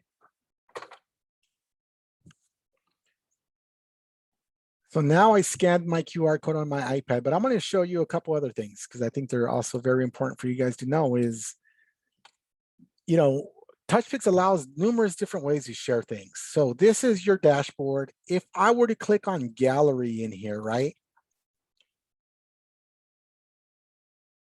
This is the event that the session that I just did right now for you guys live, right? Once you do a test event, once you have one test event in your gallery, you're going to see this thing called public URL. If you click on public URL, this is the web address that you can provide your client with all the content. And if you notice, it has my logo in the background. It's probably going to look off-centered because it's really not meant for this. But as your event continues to happen throughout the night, whoever has this link will have access to all the videos, right? Typically, I provide this link to the paying guest or the customer, I'm sorry. Once I give them this link, I make sure that all the videos have successfully uploaded, and all they have to do is either click this download button and they'll download the entire zip folder with all their content for that night, right? But this web gallery, if you're a Touchpix subscriber, is gonna live in your account for up to a year. Whether you have an active subscription of Touchpix or not, we're gonna leave it up in our web server for up to a year. So if you have a guest that needs their content and you've had a paid subscription in the past, you can always go, each of these events have their own independent gallery. So that's how you reach that, right? So just wanted to share that with you guys before moving on to the next step. So now what I'm gonna do is I'm gonna try to show you guys the screen mirroring portion and the sharing station, which I think I'm gonna finish off with the sharing station real quick. Give me one quick second here because I'm gonna turn on a different phone to be able to share it with the camera.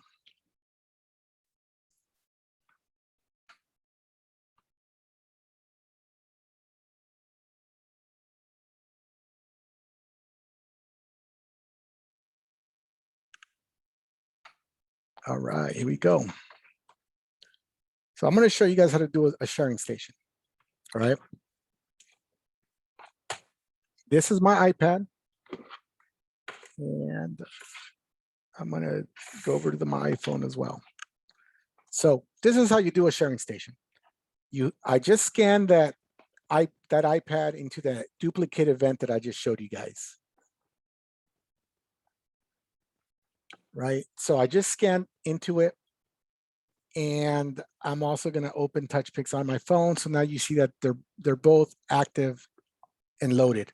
To do a successful sharing station, and by the way, this is an older iPad. This is a 9.7 Pro, right? To do a successful sharing station showing, this is what I recommend everybody do. Go into your settings, right? Your iPad settings. Go into, oh, I need to update. Okay, go into general. Once you go into general, you're going to see airdrop. First of all, make sure that airdrop is set to everyone, right? Not only your contacts, but it's set to everyone. Once you're there, then you go back, and on your left-hand side, you're going to see a function called display and brightness. Go over to display and brightness and toggle down to where it says auto lock and set auto lock to never. What this does, it prevents your iPad from falling asleep, because if it falls asleep, it's going to disconnect, right? You don't want it to disconnect. So once you have those settings on, also make sure that on your sharing station, your Wi-Fi is on, and it's also has the Bluetooth on, right? Both Wi-Fi and Bluetooth need to be on. Obviously, if you're going to use it as a sharing station, make sure it's connected to Wi-Fi, right? Those are the key principles as far as connecting a successful sharing station. Now I'm going to go back into the app. And now I'm going to show you the same thing on my iPhone. I'm going to go over to do the same thing on your iPhone. It shouldn't be any different, right? Go to Settings, General, Airdrop. Make sure Airdrop's set to everyone. Now go back and go into Display and Brightness. And you can set Auto Lock to Never. And then from your phone, just make sure Bluetooth is on. You actually don't need to have it connected to any Wi-Fi network, but just make sure Wi-Fi is on. You don't have to have it connected to anything. It'll communicate with Bluetooth and Wi-Fi on by itself, right? So what I want you guys to do now, I have Touchpix loaded on both devices. The sequence here is what matters, and this is what is very important. So the sequence here is always from your sharing station, which is the iPad, the receiver. You're going to want to click on Gallery. Once you click on Gallery, you're going to see this circle with the letter on the top. I'm going to click on that circle, and it gives you choices. On the iPad sharing station, you want to make sure you always activate the receiver first. It turns into an R, and the R is currently white. So now what I'm going to do is go over to my phone, also click on Gallery, also click on the S with the circle. Now the phone is the second one, and it's the one that's capturing the video. So I'm going to click on Activate Sender, and I see the name of my iPad pop up. So I'm going to click iPad, and it says connected. The devices have been connected. So I'm going to click OK, exit out. And then you're going to see that one video just popped up right now. It automatically popped up. And because I only had one video, which is the one that I did live right now, I'm going to play it real quick. There it is.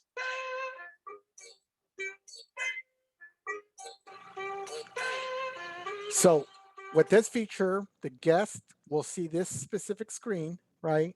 Tap on their whatever video pops up. If they want to send text message, they'll send a text message, right? If they want to, scan the QR code's still loading because it takes a little while depending on your internet. Do email, you can shoot an email.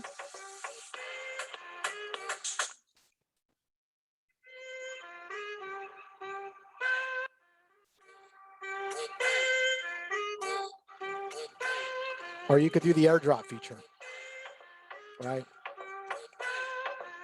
So that's how you successfully do a sharing station. If you do it in this exact sequence and you don't have your sharing station maybe more than 20 feet away, you're not going to run into any issues. What I always like to do when I have my sharing station located, always keep it powered, right? Because you're always going to try to prevent it from draining the battery. So the next step that I want to show you guys is the Apple TV. And then I'm going to open it up for questions. So the Apple TV, let me grab my Apple TV remote, wherever it is that I left it. Oh, here it is. Okay. So my Apple TV is actually plugged in. You'll see my Apple TV there. It's just plugged in via HDMI to this specific TV, right? And I'm going to show you guys how it's connected. It's just via HDMI to the TV. But the way you enable this on your phone is going to be, I want to position this where you're able to see in action. Okay, so I'm going to see if you can see it in action. So look, my phone is there. The Apple TV, I'm going to try to angle it a little. That way you can see the TV. So the way it works with Touchpix, once you have an Apple TV and enabled external session. What you want to do is with your finger from the top right-hand side of the screen, you're going to drag it slowly to the middle, right? Once you drag it slowly to the middle, you're going to see this menu pop up. And inside this menu, it's going to say screen mirroring. I'm going to select screen mirroring. My Apple TV is that first one called 360. And look what happens when I press it, right? When I press it, let's see. Gotta make sure, well, give me a sec. I think I have the screen mirroring app. That's what's. Let me close the screen mirroring app that I was using because they're both using the same feature.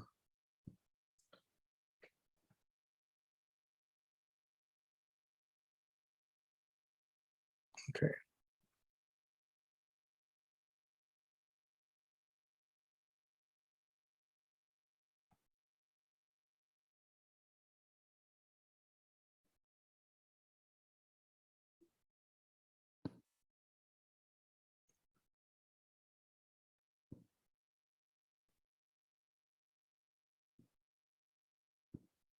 Okay, let's try it again. Let me go into the settings of my Apple TV. The one that I'm using here is actually a 3rd generation. And it has been glitching lately because of the Apple updates. I'm not able to update it.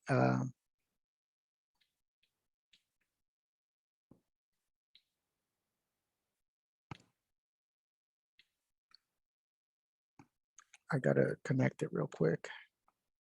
If you guys have any questions while I do this connection, I can take some questions while I make sure this connection happens. Just feel free to unmute yourself.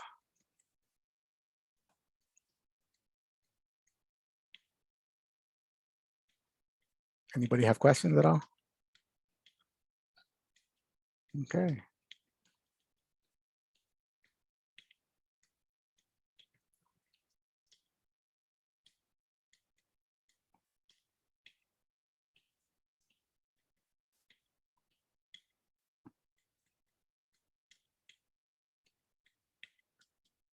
Just bear with me. Give me one quick second here. Maybe somebody changed my admin features where it doesn't allow you guys to unmute yourselves.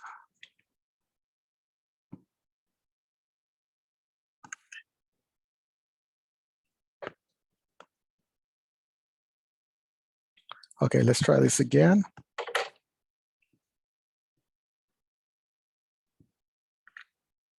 Here we go. Let me see. Screen mirroring. I'm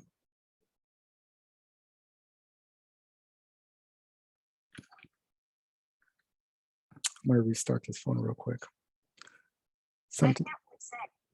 Give me a second.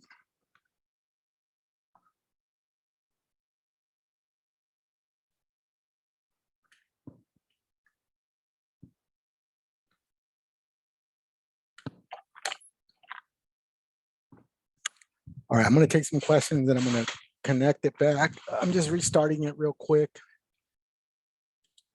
And we'll go from there. Let me see. Anybody have any questions? Are you guys able to unmute? Let me see. I think somebody changed my admin privileges. Give me a second here and I'll see if I can.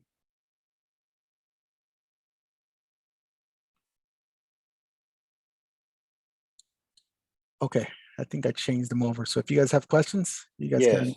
Okay, there we go. Hey, let me ask you a question on the you were saying about, I think I've been a member for a minute. At first you couldn't do scan bar off your when you had got a monitor. Now you can do the scan bar, they can scan the monitor now. What do you mean? Give me an example. Like say for instance, you finna hook up the Apple TV. Uh-huh. You said that now they can go to the Apple TV and scan the barcode from the Apple TV. They can, but it's only gonna, it's only gonna do the 4 last sessions. It's not going to allow you to control fully of like if a guest comes back an hour later and says, hey, I forgot to get my file. You have no way of actually going to revert to that specific video. Yeah. But the 4 most recent sessions, absolutely, you can do that. Okay. So, all right. I have Hi. a question. Go ahead. I like The email 1200. for the gift that you're giving out. Yeah, yeah. Yeah, you didn't post that email yet? Yeah, it's in the chat. It's in the chat. It's in the chat. Oh. Correct. Oh, Correct. okay. Thank you. Yes, sir. let me show you this real quick because I just got it going. And I apologize. So I did screen mirroring, went over to 360, right? So once I did that, if you guys look at my screen, look what happens when I hit start, right? I'm going to hit start on my phone. See how the screen turns into a live view and my phone says, look at that TV? Oh, yeah. And you see the countdown. So now I'm going to move my phone around, right? Because it's recording and it's telling people, this is your live view recording. It's telling people, and then it does these special animations.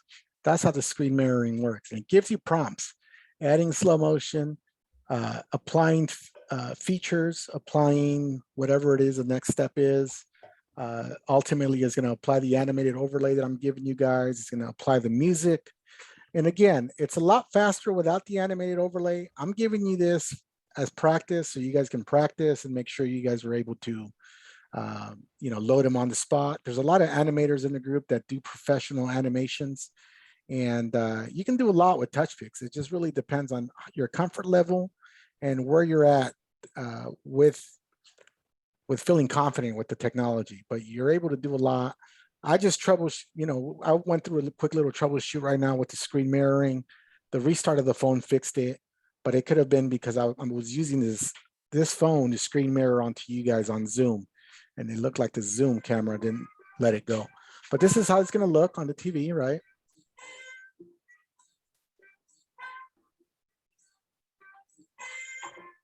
Right. If I were to use a wider angle template, it feels more of the TV. This is very dependent on whatever template you use.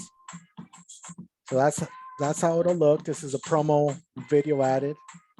And this is for sure an upcharge. You guys should never be doing this for free, right? If you guys are able to take TVs now out to your events, I know TVs are a little lighter, a little bit easier to carry. You see all these animations that you're able to do. So, with that being said, that is the screen mirror portion of Touchpix. It allows you to do that. You see the logo up top. And if you guys want from home, you guys can scan that QR code right there and you'll be able to download that specific video. As you can see, I've only done 2 examples. There's 2 examples that popped up there. So you guys will see how fast that is now. You just scan that video and you'll have access to that specific video, right? It'll definitely work from your phone. So you guys can go ahead and do that. And now let's go over to my sharing station, and you guys should probably see that there's going to be a couple of videos on my sharing station. Well, I restarted my phone. I'm sorry. So I restarted my phone, so I lost the connection. But look, to troubleshoot on the fly, this is what you do. You guys saw me restart my phone, so I'm going to go ahead and go to my iPad and hit receiver. And then I'm going to go over to my iPhone and hit activate sender. I see the iPad pop up. It says connected. It's only a matter of seconds now where you're going to see the iPad. You'll see that second file added onto the iPad by itself. It usually takes DJ about. One, I'm noticing at my sharing station, I got to do that a lot now. Or is there anything going on with the No, with the app? the only thing I would suggest is if you're doing that a lot, I would suggest these 2 things. Restart your devices, make sure that all your devices are on the latest, not app, but the latest iOS, right? So It is. once they're on the latest iOS, you shouldn't be able to do this a lot. I mean, they've Yeah, because they're not sending. It's not sending the video. It take a long time for the video. is anything falling asleep during the process? Are you No. losing connections? No. Let's talk offline and see what we can figure out. But my troubleshooting techniques for that would be, networks, right? If your iPhone or your iPad memorize a different network and it's toggling off and on to a different network, that can cause it, right? So sometimes it's good to like reset your network settings, but we can talk offline and see where we can troubleshoot, but Okay. I'm sure we can get you squared off, That's man. fine. All right, thank you. Hi, I have a question. Sure. When someone makes an overlay, does it have to be the same size as the overlay to what is that? 1072 times 1072? No, well, you pick whatever size you want to use, but if it has to be, if you're picking the square overlay, yes, the answer to your question is yes. So the overlay has to be that size. That if you're picking that overlay, yes. But as you saw when you hit templates on Slo-Mo overlays, you're given 5 choices and they're all different sizes. It depends which one you pick. No, I have someone made me one, but as I'm trying to put it into the system, it's been like doing the circle thing for like 15 minutes now. So you're putting it into the system. I'm putting it in custom overlay where it says add file, browse. Do you mind sending it to me and I can actually troubleshoot it live here on the spot? Sure. Send the What is your name? And I'll send you a different email where you can use. Misha. Misha, let me see. Okay, I see you. I'm going to send you a message with a different. How do I do this?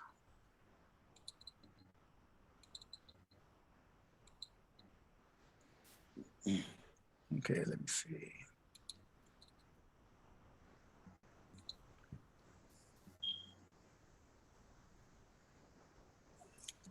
DJ, are you gonna get into the alternate sharing station with the router? Yeah, you know what? I was gonna do that today, man, but it's just it's a lot for people to comprehend, and then when I throw that into the mix, I tend to confuse people. I'm gonna do I'm gonna do a separate webinar on that. Okay. Well, let me ask you this off just real quick. Sure. Now, does it matter on the router that I buy or?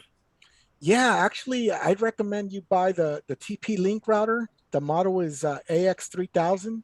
They actually just released it at Walmart on sale. AX3000? Yeah, AX3000. And what's the name of it?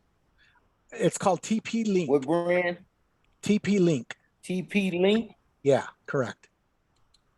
LINK TP, right? Yeah. Okay. I'm gonna look into that. All right. Hey DJ. Yeah. Is there a easier way or a faster way to close an event and like for example to like say I have I'm doing an event for someone whose birthday it is and they want their videos to be different from everyone else. So let's just say I have someone, I want a different video, but before I can do anything else, I have to close one event before I can go to the next one, right? Yeah, you can, man. I mean, and what's happening? Is it taking a long time for you to close or? It's not. Well, I guess I'm looking for an easier way. I'm asking, I guess, is there another way to close the event without having to go back into the dashboard and scan that QR code? Well, yes, but I'm kind of a little hesitant in showing you this way because there is absolutely a way where you can do that, right? I don't want you to lose your content. To me, your content is gold. You're getting paid for that content, right? Right. So I will always close the event after your event. If you're in a good Wi-Fi area, your event should close rapidly. In order for you to verify whether your event closed correctly or not, I would always make the effort of going into your dashboard and looking here where it says gallery, right? If you go into your gallery, like right now, I'm probably only going to have 2 videos there for this webinar, right? If these 2 videos match the number that I have on my iPhone, then you're good to go, right? Yeah, meaning that you're able to successfully close it on the fly. So this is a couple of suggestions that I can have. If you're going to book back-to-back events and you don't want to wait to log into your dashboard, right? and I kind of want to throw this disclaimer, only do this if you really know what you're doing. Okay, I got to throw this disclaimer out there, because a way to toggle from an event to event is, the quickest way is to delete the app and reinstall it. And then you can scan into that second event. But make sure that you don't delete your original content from your phone, because I don't want to be responsible for that, right? No, yeah, it was just a question. I'm not that advanced, so I won't be trying it. Okay, but there's absolutely nothing wrong with that, man. Like, you can delete the app and reinstall it and still have your original content on your phone. I'll just be able to just go to another event. You'll be able to go to another event, and you can always go back to it within your phone, but you won't be able to close it anymore as far as from your event side, you know. But if you're in a pinch, definitely don't be scared of doing that. Just when it asks you, would you like to delete the original content, just hit no, and you'll always have the original content on your phone, right? Misha, I sent you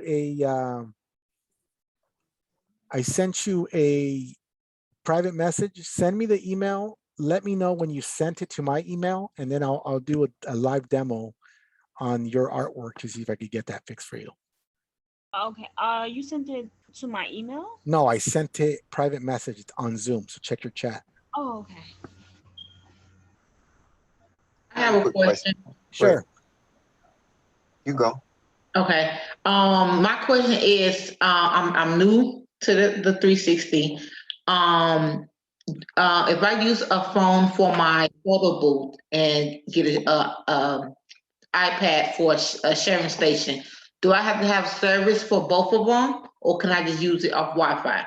No, you can use Wi-Fi. You don't need service for any of them. I actually the iPhones that I own, I own a couple iPhones, but I just have them on airplane mode where the Wi-Fi is only on. Okay. All right. Thank you.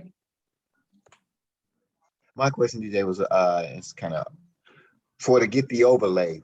How you gonna again get that to us? The little file you're gonna give us. Yeah, so I'm gonna put my email again on the chat room. I know people joined. Is that DJ1, right? It's on there. Yeah, DJ1 Touchpix. Okay.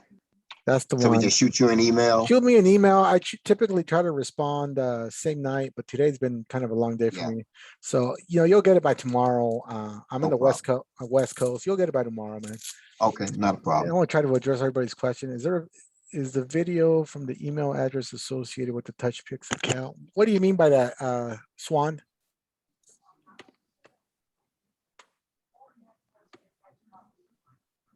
Swan?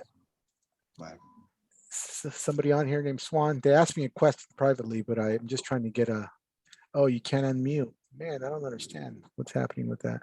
Let me figure this out real quick, just because Charles and I use the same Zoom account, and maybe he changed the settings on real quick. Let me see what I can do.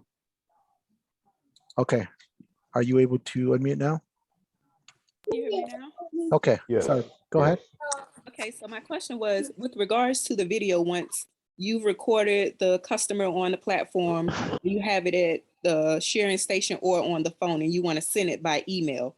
Okay. What email is it sending from, or is it sending from a specific email that's within the Touchpix app? It's within a specific email server, right? But the subject heading and the subject content should have your information. They can't reply to that email server. Okay, got it. Okay, so it won't say anything Touchpix related. It's just an email server that we use.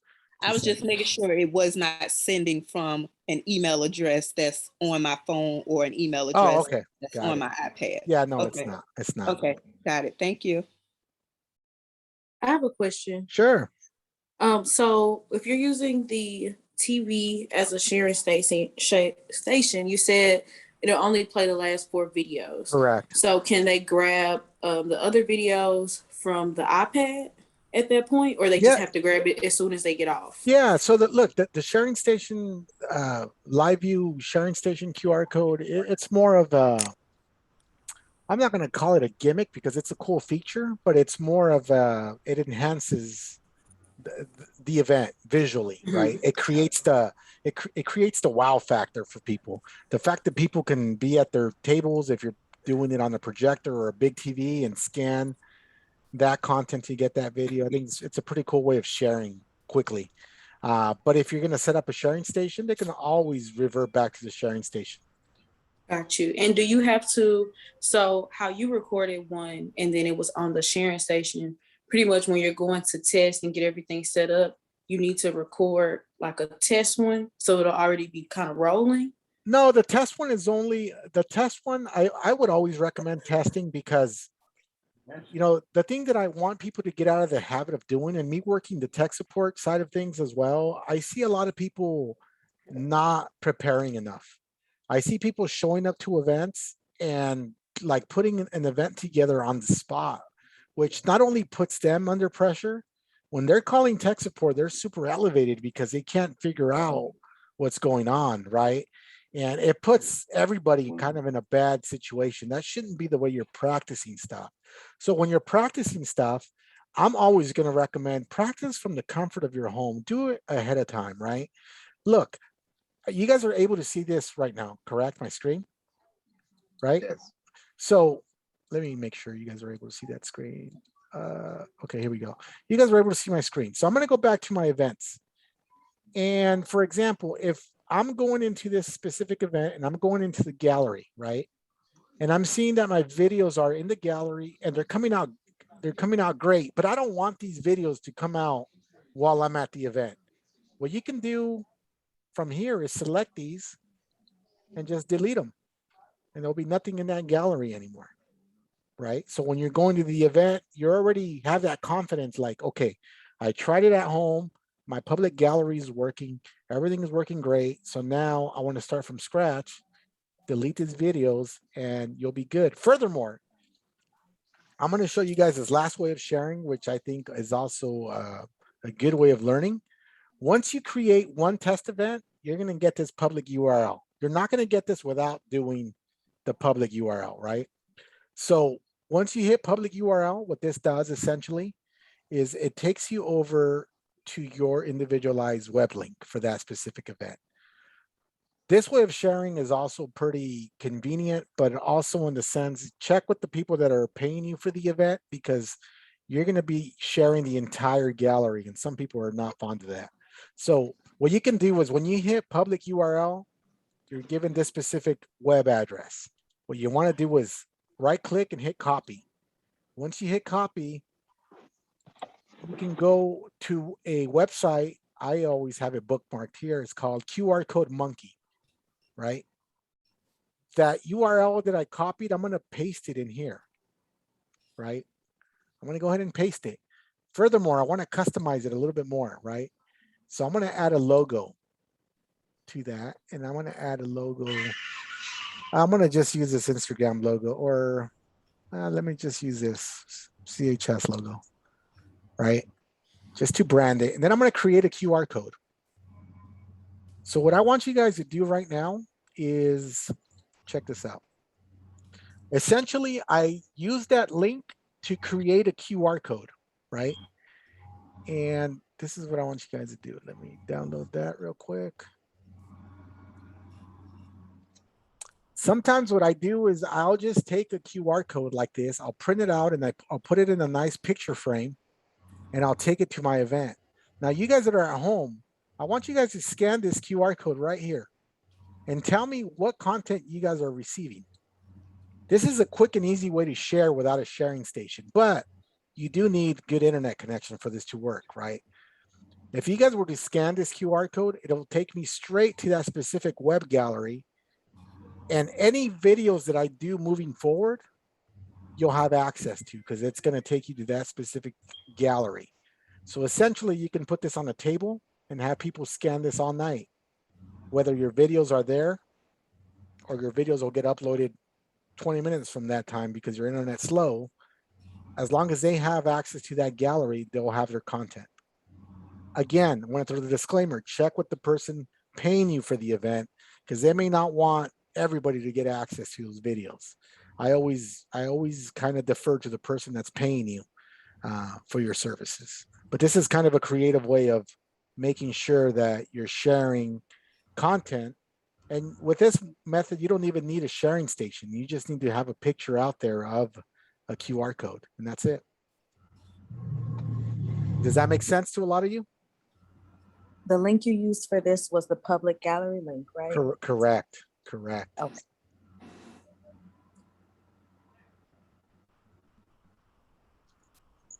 I hope that made sense. I don't want to confuse you guys. And I know sometimes I go in with a little bit too much detail that it confuses people, because now we're talking about QR code in a totally different way. I have a question. Sure. What version of iPad do you recommend for the sharing station? What version? I mean, the sharing station is not very resource heavy, so I recommend any iPad that's capable of loading the iPad operating system 14, at least 14.6. I think they're at 14.7 right now, but essentially you can use an iPad 7 generation and up.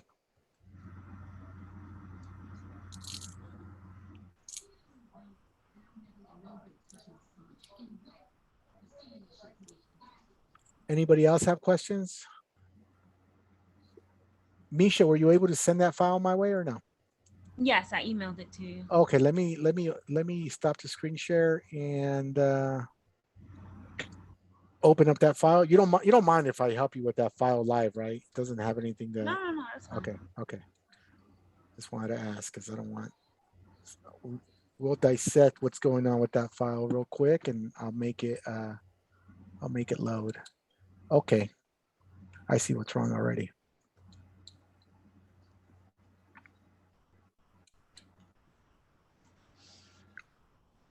Let me see here before I do a screen share. I'll show you. Okay, so this is where we're at with your file. Okay, check this out. I'm going to do a screen share again. And you guys were able to see my desktop. This is the file that you sent me. Okay. And I'm going to see if you guys were paying attention to my webinar. If I hover over this file, do you guys see anything that's not supposed to be presented the way it's presented? It's a JPEG file. Yeah, very good. So the fact that the designer, I don't know if it was a designer that sent it to you this way, or sometimes when you're sharing files via emails, it loses its container. The container means it's the format. In this case, your container should have been a PNG file because it's transparent. But this is clearly indicating that it's a JPEG file, meaning that it's not transparent. So what I'm going to do is I'm going to right click on your file and I'm going to open it up with, I know a lot of people are probably not well versed with Photoshop. A lot of people use Canva. So I'm going to open it up with Photoshop, okay? There is your file, okay? So essentially this white part on your file is not transparent. So it's not going to work. So what we need to do is this white part on your file needs to be transparent. So everybody uses Photoshop differently. I'm not a Photoshop pro, but I kind of know my way around it. So what I'm going to do is I'm going to select this white section right here. What I'm going to do is I'm going to duplicate your original file. Let me duplicate that. Gives me two different layers. That's how Photoshop works. And I have the top layer selected. I'm using this magic wand, and then I'm going to hit delete, right? Now I'm going to deselect the bottom layer. This is what you want it to look like. Yes. Transparent. So now what I'm going to do is I'm going to save it as a PNG file. I'm going to go to File. I save my PNG files differently than probably most of you because I want it to be the smallest file size possible. So for me to do that, I go over to File, Export, Save for Web, and I make sure it's the PNG format, and then I'm going to hit Save, and I'm going to save it on my desktop, and I'm going to just name it Misha, and I'm going to send it right back to you. Or actually, I'm going to load it here. That way you can see it works, and then I'll send it back to you afterwards. Okay, great. Thank you. So what I'm going to do now is open up Touchpix. Where do I have Touchpix? Let's see. Let's go to Touchpix. I'm going to go to my events. And then what I'm going to do is I'm going to go ahead and edit that event that I showed you guys how to create. I'm going to edit that part. Actually, I don't need to edit. I need to just go into, this is what I'm gonna do. I'm gonna go to events. And it's good that I'm doing this that way you guys could see. I'm gonna go over to overlays. You guys will see my old overlay right here. I'm gonna go ahead and delete that. My overlay is now deleted. I'm gonna go over to the designer. And now I'm gonna load Misha's overlay on that specific event name. So I'm gonna go over designer, templates, drop down to Slo-Mo Overlay. She's using overlay 2. Now I'm going to go over to uploads because it's a custom overlay that's already done. I can use custom overlay. And now I'm going to pick it. I saved it onto my desktop. So I'm going to go to desktop and I'm going to look for the file that I named Misha. Did I just pass it? There it is. Hit open. It popped up right here in the bottom. I'm going to click on it and there it is. You see that? Yeah. And now I'm going to add it to that specific event. Oh, I added it to the wrong one. See that? Sharing. Be careful when you do this, right? So, but I'm going to add it to the wedding now. Add it to the right one. So then I'm going to share, let me share my iPhone again. That way you guys can see. And I'm going to do a live demo and then I'm going to shoot it over your way. But this is all good information because you guys are going to run into this at some point or another. And you guys need to learn how to do this on your own. And it better prepares you guys for stuff like that, you know. So let me see if I'm able to stay muted on mute. I'm going to share screen. Give me a sec. Let me see.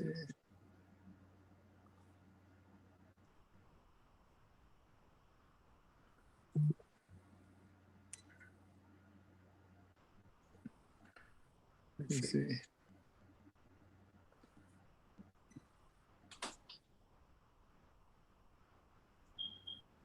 Okay, I'm gonna,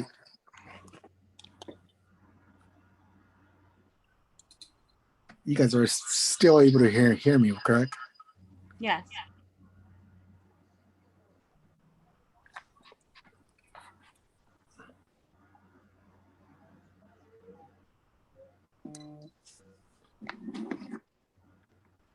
Okay, so check this out.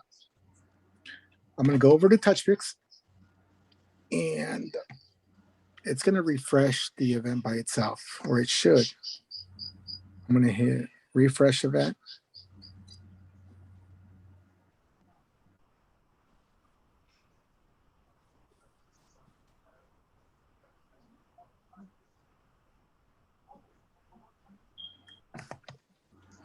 And now I'm going to show you what it's going to do. The Apple TV's in the back.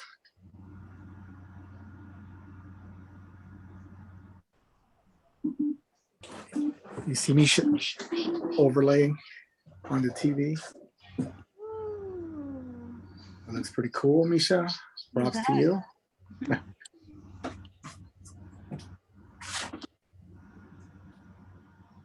So like I said, the Apple TV enhances.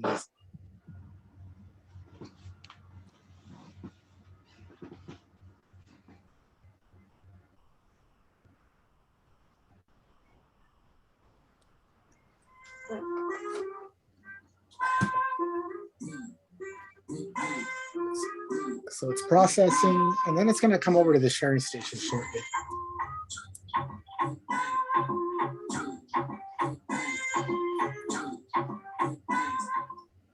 We'll just wait for it.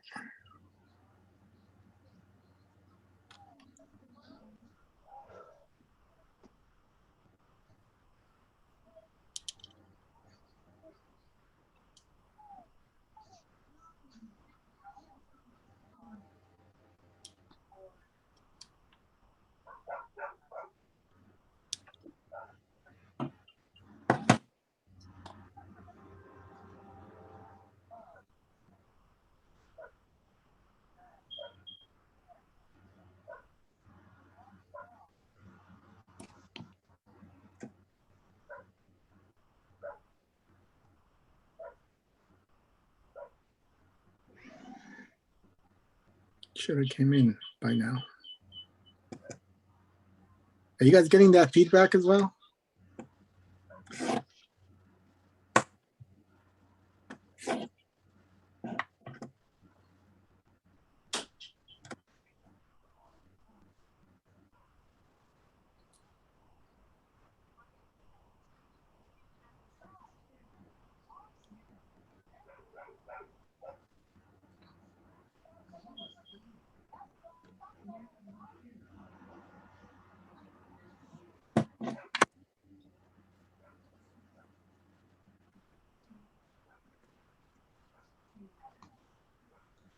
That's the problem I was having this weekend.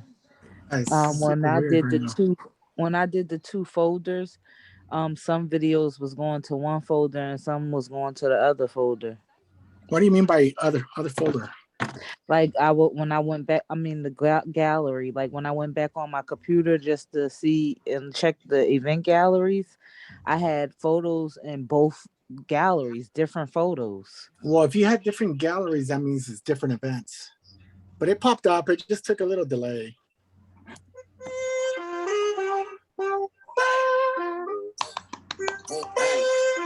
And that could be my part too, because I'm not. I mean, I'm in a separate Wi-Fi area, but typically it works. As long as that light is green, you should be good to go. Yeah.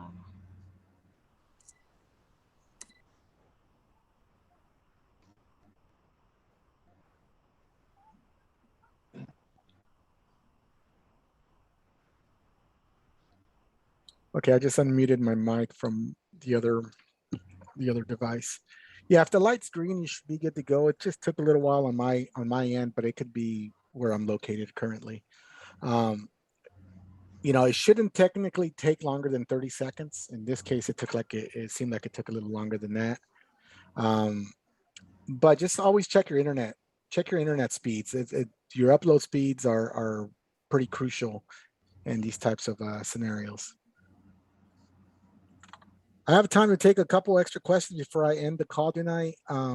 Let me know if there's anything you guys still need answered, anything I can show you guys. I can definitely. Yeah, I got a question, DJ. Sure. And I guess maybe somebody in the group could chime in as well. I'm in Chicago, and the 360 is very, very new here. I guess one of my issues, I'm not sure of like as far as the price range per hour that this, like, I hear people say go for $300 an hour, $400 an hour, $250. Like I say, in Chicago, no one here has really done it yet. So I don't want to like have like, I mean, do they have like a low end and like a minimum and a max? This is a big question, and I always kind of stray away from these questions because it really depends on your output, right? It depends on how your presentation looks. There's a lot of variables to it, and before this craze, just know this: before this craze with the 360 world, this is a premium service. People were accustomed to charging a lot of money. I'll be honest, my rate here in California, where I'm at $1,000 an hour for me to go out, right? Yes, there's tons of people who do it very cheap, $200 an hour, $300 an hour, and that's fine, right? It really depends on who you're marketing after, right? My clientele might be different than the clientele that's $200 an hour, right? Also, for my $1,000, I include a lot of different things, right? I have a totally different presentation. I bring out a lot of equipment, but I make it an experience for people to kind of endure, right? Because I have TVs, I have projectors, I have this way of sharing. There's numerous different things that I bring. I bring out gold stanchions, red carpets. You know, that kind of screams, you know, the premium price tag. I've seen people just roll up with the 360 at a backyard and just have that and a couple lights, and you know, that's a different look. I'm not knocking on one or the other, but I'm just saying that if you're going to demand a higher price point, then your presentation and your delivery needs to be in tune with that, right? And at the end of the day, I'm not here to knock on anybody. Like, you guys got to eat, people got to eat. You know what that profit margin is going to be, right? But just know this, you've already spent, and this goes to everybody in the group or in everybody in the call, you guys have already spent thousands of dollars in equipment. You guys have already invested at least 2 hours today in education about the software and how to work it. You guys are investing on lights. You guys are investing on props. You guys are investing a tremendous amount of money, possibly in a business license and, you know, a website and things of that nature. Why would you want to do that for $200 an event, or $200 an hour, or $150 an hour, right? It's going to take forever for you to recoup that profit. But, you know, at the end, you guys know what to charge. You guys know what it's going to take for you guys to eat. I'm not going to knock on anybody, right? I think I have a lot of respect for everybody on the call, but at the same time, just know that this at one point is considered a premium service. And if you're going to offer it for anything less than a certain amount, then it's not considered premium anymore. You know, it seems like it's a service that's easily attainable by anybody. And that kind of drives some of the value down, but that's a different discussion. I'm just trying to educate you guys a little bit on the history of it.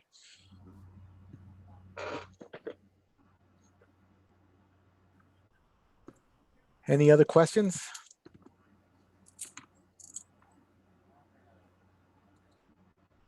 Okay, let me unmute, because it seems like there's a muting issue here. I'm going to unmute right now. I see that. Thank you guys for letting me know that.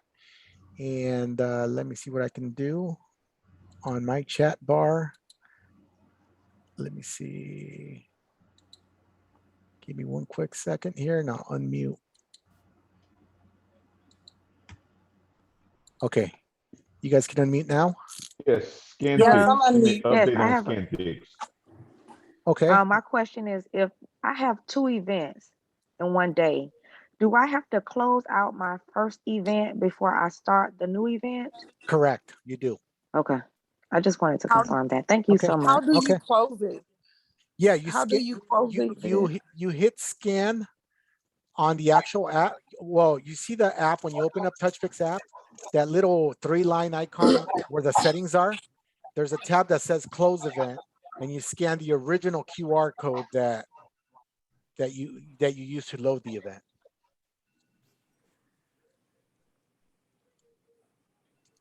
Okay, so you said earlier something about an email address.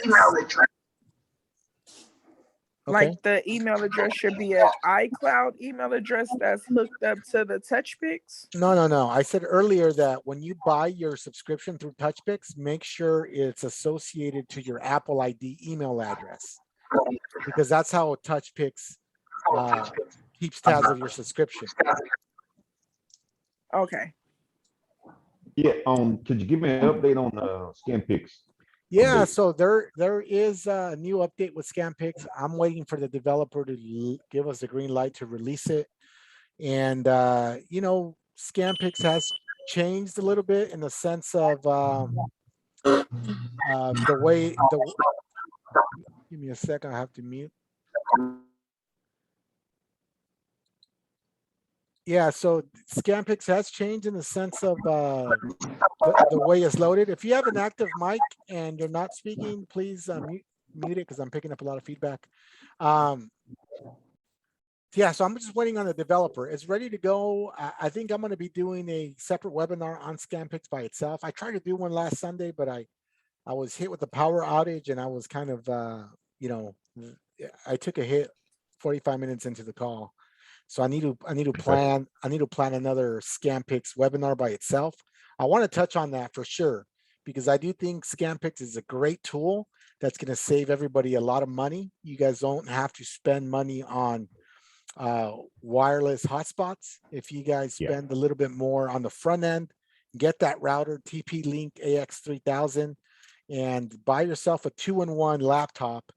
I like to use either a Surface Pro, or you can use I like to use an older Dell 2-in-1, or even any of the Lenovo Yogas that fold in half are able to do that as well. I'm gonna open up the mics again. It says unmute. So can you use can you have two sharing stations and You can use screen? ScanPix and one sharing station, but you No, cannot no, have no. you can't have two sharing stations. No, just one Okay. sharing station. Yes. Hey, DJ, if you use the Surface Pro, right? Yeah. And you use the router to it, can't you use that as the take the place of the like the monitor? Yeah, Because you it'll show can. the video, Yeah, it'll show the videos and everything on there as well, right? And it'll save, will it save more barcodes and everything by it being a 3-in-1? Yeah, I mean, you can use the Surface Pro as a monitor, and you can use it for that purpose. Correct. Is it any okay, DJ? So that would eliminate the TV screen, right? Yeah, that can eliminate the TV screen. That can be a quick way of doing it for sure. Okay. All right. Is there any way that I can catch this webinar again before Friday? Yeah, I mean, I'm going to post it in the group tomorrow. You can always shoot me an email. See what happens after a long day like today. I have to wait for the webinar to download, then I have to upload it onto my YouTube channel. Okay. And you'll catch all of my webinars on YouTube. Definitely, they're there for your learning purposes, and you can always replay them at your own pace. I know it's a lot of information for everybody. Okay, DJ, are you going to do one where you solely focus on GoPro to the iPad and then with ScanPix? Yes, I can also do it that way for sure. Hey, the last template that you made, what did you use? What do you mean? The one that I made? No, this is the one you just. Yeah, I didn't one make. You just made with Palmer. I didn't make it. Misha sent me. There was one of our callers on this call. She sent me an email. I don't know if you caught that question.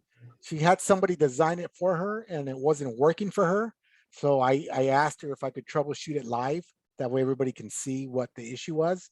Yeah, and in that case, her issue was, it was a JPEG file, but I opened it up on Photoshop, and I was just able to make it transparent. Okay, yeah, that's what I want. Yeah, Photoshop. I need to learn how to use that. Yeah, for sure. Here, look, I want to show you guys some examples of ScanPix that, I do have a little bit of time, and I want to show you guys. Yeah, please do. Please do. Missing out. It's just some of my old videos, but this is how ScanPix is, right? And this is some of my old posts. I don't know if you guys have caught it, right? But this is an event that I did with animated overlay, like the one not like the one I'm going to give you, but it works similarly to the overlay black, right? So this is ScanPix, right? In a nutshell. The way I have my ScanPix located is one QR code logs you into my network. The second QR code logs you into the gallery. And now this person has all the gallery on her phone, and she can actually download at her will, right? You don't need internet for this. This is actually, no internet is required. I have, this is an iPad that I'm using with just a picture of the QR codes, but my computer is actually right behind this, and I'm running a slideshow onto the TV. So let me show you a different view of that, of how that looks, right? The different. And let me ask you a question. A lot of people get mad because once you send them that scan code, they get everybody's picture. Yeah, and so I don't want. So the new ScanPix, the one that's has yet to be released. Hold up. The new ScanPix actually has individualized QR codes for every video. So you don't get the whole gallery anymore. You'll be able to get the whole thing. So I've done quite a bit of stuff with ScanPix already. I've tested it numerous events, and everything is pretty solid. Like I said, we were in Chicago in June. That's when we kind of brought it out to the public. It was on test mode for a while, but there's just different ways of sharing with it that it's actually pretty cool. So there is a YouTube video with the ScanPix setup.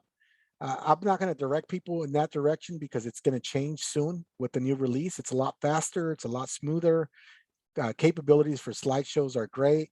This is how this is for Puff. This is how I used it recently, right? The exact same way you explained it. I did an outdoor event. My stuff is wireless right now, right? As you can see, my outdoor event, this is a wireless setup. My 360 is running on a battery. This is kind of my Surface Pro, right? And this is how I'm running the slideshow with 2 QR codes. The Surface That's Pro what is I'm just sitting talking on the about. table, and that's where it's at, man. So yeah, this is you know, you can Is that a use it Surface different Pro? ways. This is similar to a Surface Pro. It's a Dell 2-in-1, but it's the Okay. same thing. It's the same thing, man. I You gotta know, get that. yeah. So this is Hey, an older Dell computer, but I was DJing at this event, and I had a quick little setup for this golf tournament that they hired me out oh, for. okay. So it was something Hey, quick and dirty. Yeah. we need to talk offline as well. You told me you was gonna show me how to change my manual booth into that the power room. Yeah, it's not a hard hack. I mean, depending on what spinner that you have, I mean, I just don't want to. I don't mind showing people, man, but I don't want to be responsible with if Oh no something no goes no no wrong. You no know what I no mean? no no, never that. Yeah. But I'm Okay. just saying, you know. Yeah. No, for sure. Let's talk offline. Shoot me an email. Let's connect, man. I'm always up for showing people, man. And all I ask is you guys pay it forward, man. There's a lot of people out there trying to up their game and up their expertise, and just pay that knowledge forward. And I think it'll come back in dividends. Karma is always a good I thing, man. appreciate it. That looks nice. Yeah. So yeah, any other questions you guys have? I got probably 5 more minutes, man. So I could take a couple more questions, and then I'm gonna call it an evening. I haven't ate dinner yet, so I gotta go eat. So okay, so that's a 3-in-1 tablet right there, or just a It's the a two in tablet by it's a itself? it's a 2-in-1. So the keyboard detaches itself. Okay, So okay. at that point, I just detached the keyboard, and it has like that tablet has a kickstand by itself built in. So Okay, so is that cheaper than a Surface Pro? oh yeah, for sure. So look All right. for a Dell on eBay, but make sure that the touchscreen, because I probably bought 6 of them already on eBay, man. They go for about $200 a piece, right? And it's a Dell 5285. That's the model, 5285, 2-in-1. But make sure when you're reading the description that they're fully operable. There's a lot of them on eBay where the touchscreen's not working or something's wrong with them, man. But Okay. you can get one of these for about $200, and they work great for this, man. Yeah, because I see because I got like a big TV monitor. I'm like, man, I don't even want to break that out when they're paying for it. Yeah, but sometimes I get creative in some of my bigger events, man. You can hook up a USB-C to HDMI, and I plug it into a projector, and man, I got like 120-inch slideshow going on. So Man, it's a lot of cool stuff you can do, man. It's just I just want to show the basics right now and get people's confidence up, because I know that the software is not as how user big friendly is as that people. monitor? This one here is How big is that little? 12.3. It's the same size of a Okay. Surface Pro. Same Okay. size as a Surface Pro. All right, cool. Yeah. Any other questions you guys have? That's it. Let's see what else. Hey, so let me ask one more question. Hey, which sharing station do you prefer? The scan pick one or? Sharing station. Yeah, I use ScanPix. Again, look, this is another event that I'm going to show you guys real quick, just to get you guys familiar with using ScanPix. I'm using a GoPro in this event, right? And with the GoPro is a little trickier because you do need it wired, because the GoPro takes up your built-in Wi-Fi. So you need to make sure that the wire is actually connected to the router from the iPad. So in this case, I'm using a iPad. I also have a different mirror booth on the side shooting some animation, but I'm going to show you guys the way it works with ScanPix. So I'm showing the wiring here, right? This is my GoPro that's controlling this is my iPad's controlling my GoPro. The wire is connected to a router that's actually behind the backdrop. It's out of the scene. You don't even see where the router's at. This is where the GoPro is. Okay. I have it plugged into a battery there. And from there, it's wirelessly syncing the videos over to this 55-inch TV. This is where the guests come and scan the QR codes. So I like that stand. yeah, so it's a pretty, the stand breaks down into a bag, man. So you can carry it into any venue. I'm gonna email you. Yeah, for sure, man. So you can definitely do that and get away with doing a lot. TVs are super light nowadays, so you don't have to go 55, man. I just did it because I had an extra TV for my DJ rig, but you can go 40 inches, man. It looks super professional, clean, light. You can carry it in the back of your car. So it's just more about being creative, man, and getting out there and doing events and charging good money for it, man. Don't do this free. Charge good money for this. Any other questions before I log out? Okay, sounds good. Hey, look, I appreciate everybody who stayed on this call. I still see there's 22 people on this call. I know it's a long night for a lot of you guys on the East Coast. I'm in the West. It's still early for me, not even 8 o'clock, but you know, the dedication that I see from you guys staying on the long call like this, you know, gives me hope that you guys are really in it to wanting to learn to better your craft and better the industry. You know, I appreciate, you know, your patience. I know I had a couple technological glitches, but the patience that you guys have shown me, the love you guys have shown me in the groups, you know, definitely want me to keep contributing a little bit more. And anytime you guys feel you guys need help, man, even though I think lately my inbox has been slammed, I will get back to you guys as quickly as I can. Feel free to drop me a note. Feel free to DM me. You know, I'm easily accessible. Just make sure that if you guys are hitting me on the weekend, give me some time to respond. I run events on my own on weekends. I have my own multi-app company, and I will respond. If you guys need tech support, reach out to that tech support line. Somebody will reach you, whether it's myself, Charles, or Martin. We will make sure you guys are situated. We thank you guys for being loyal supporters of Touchpix.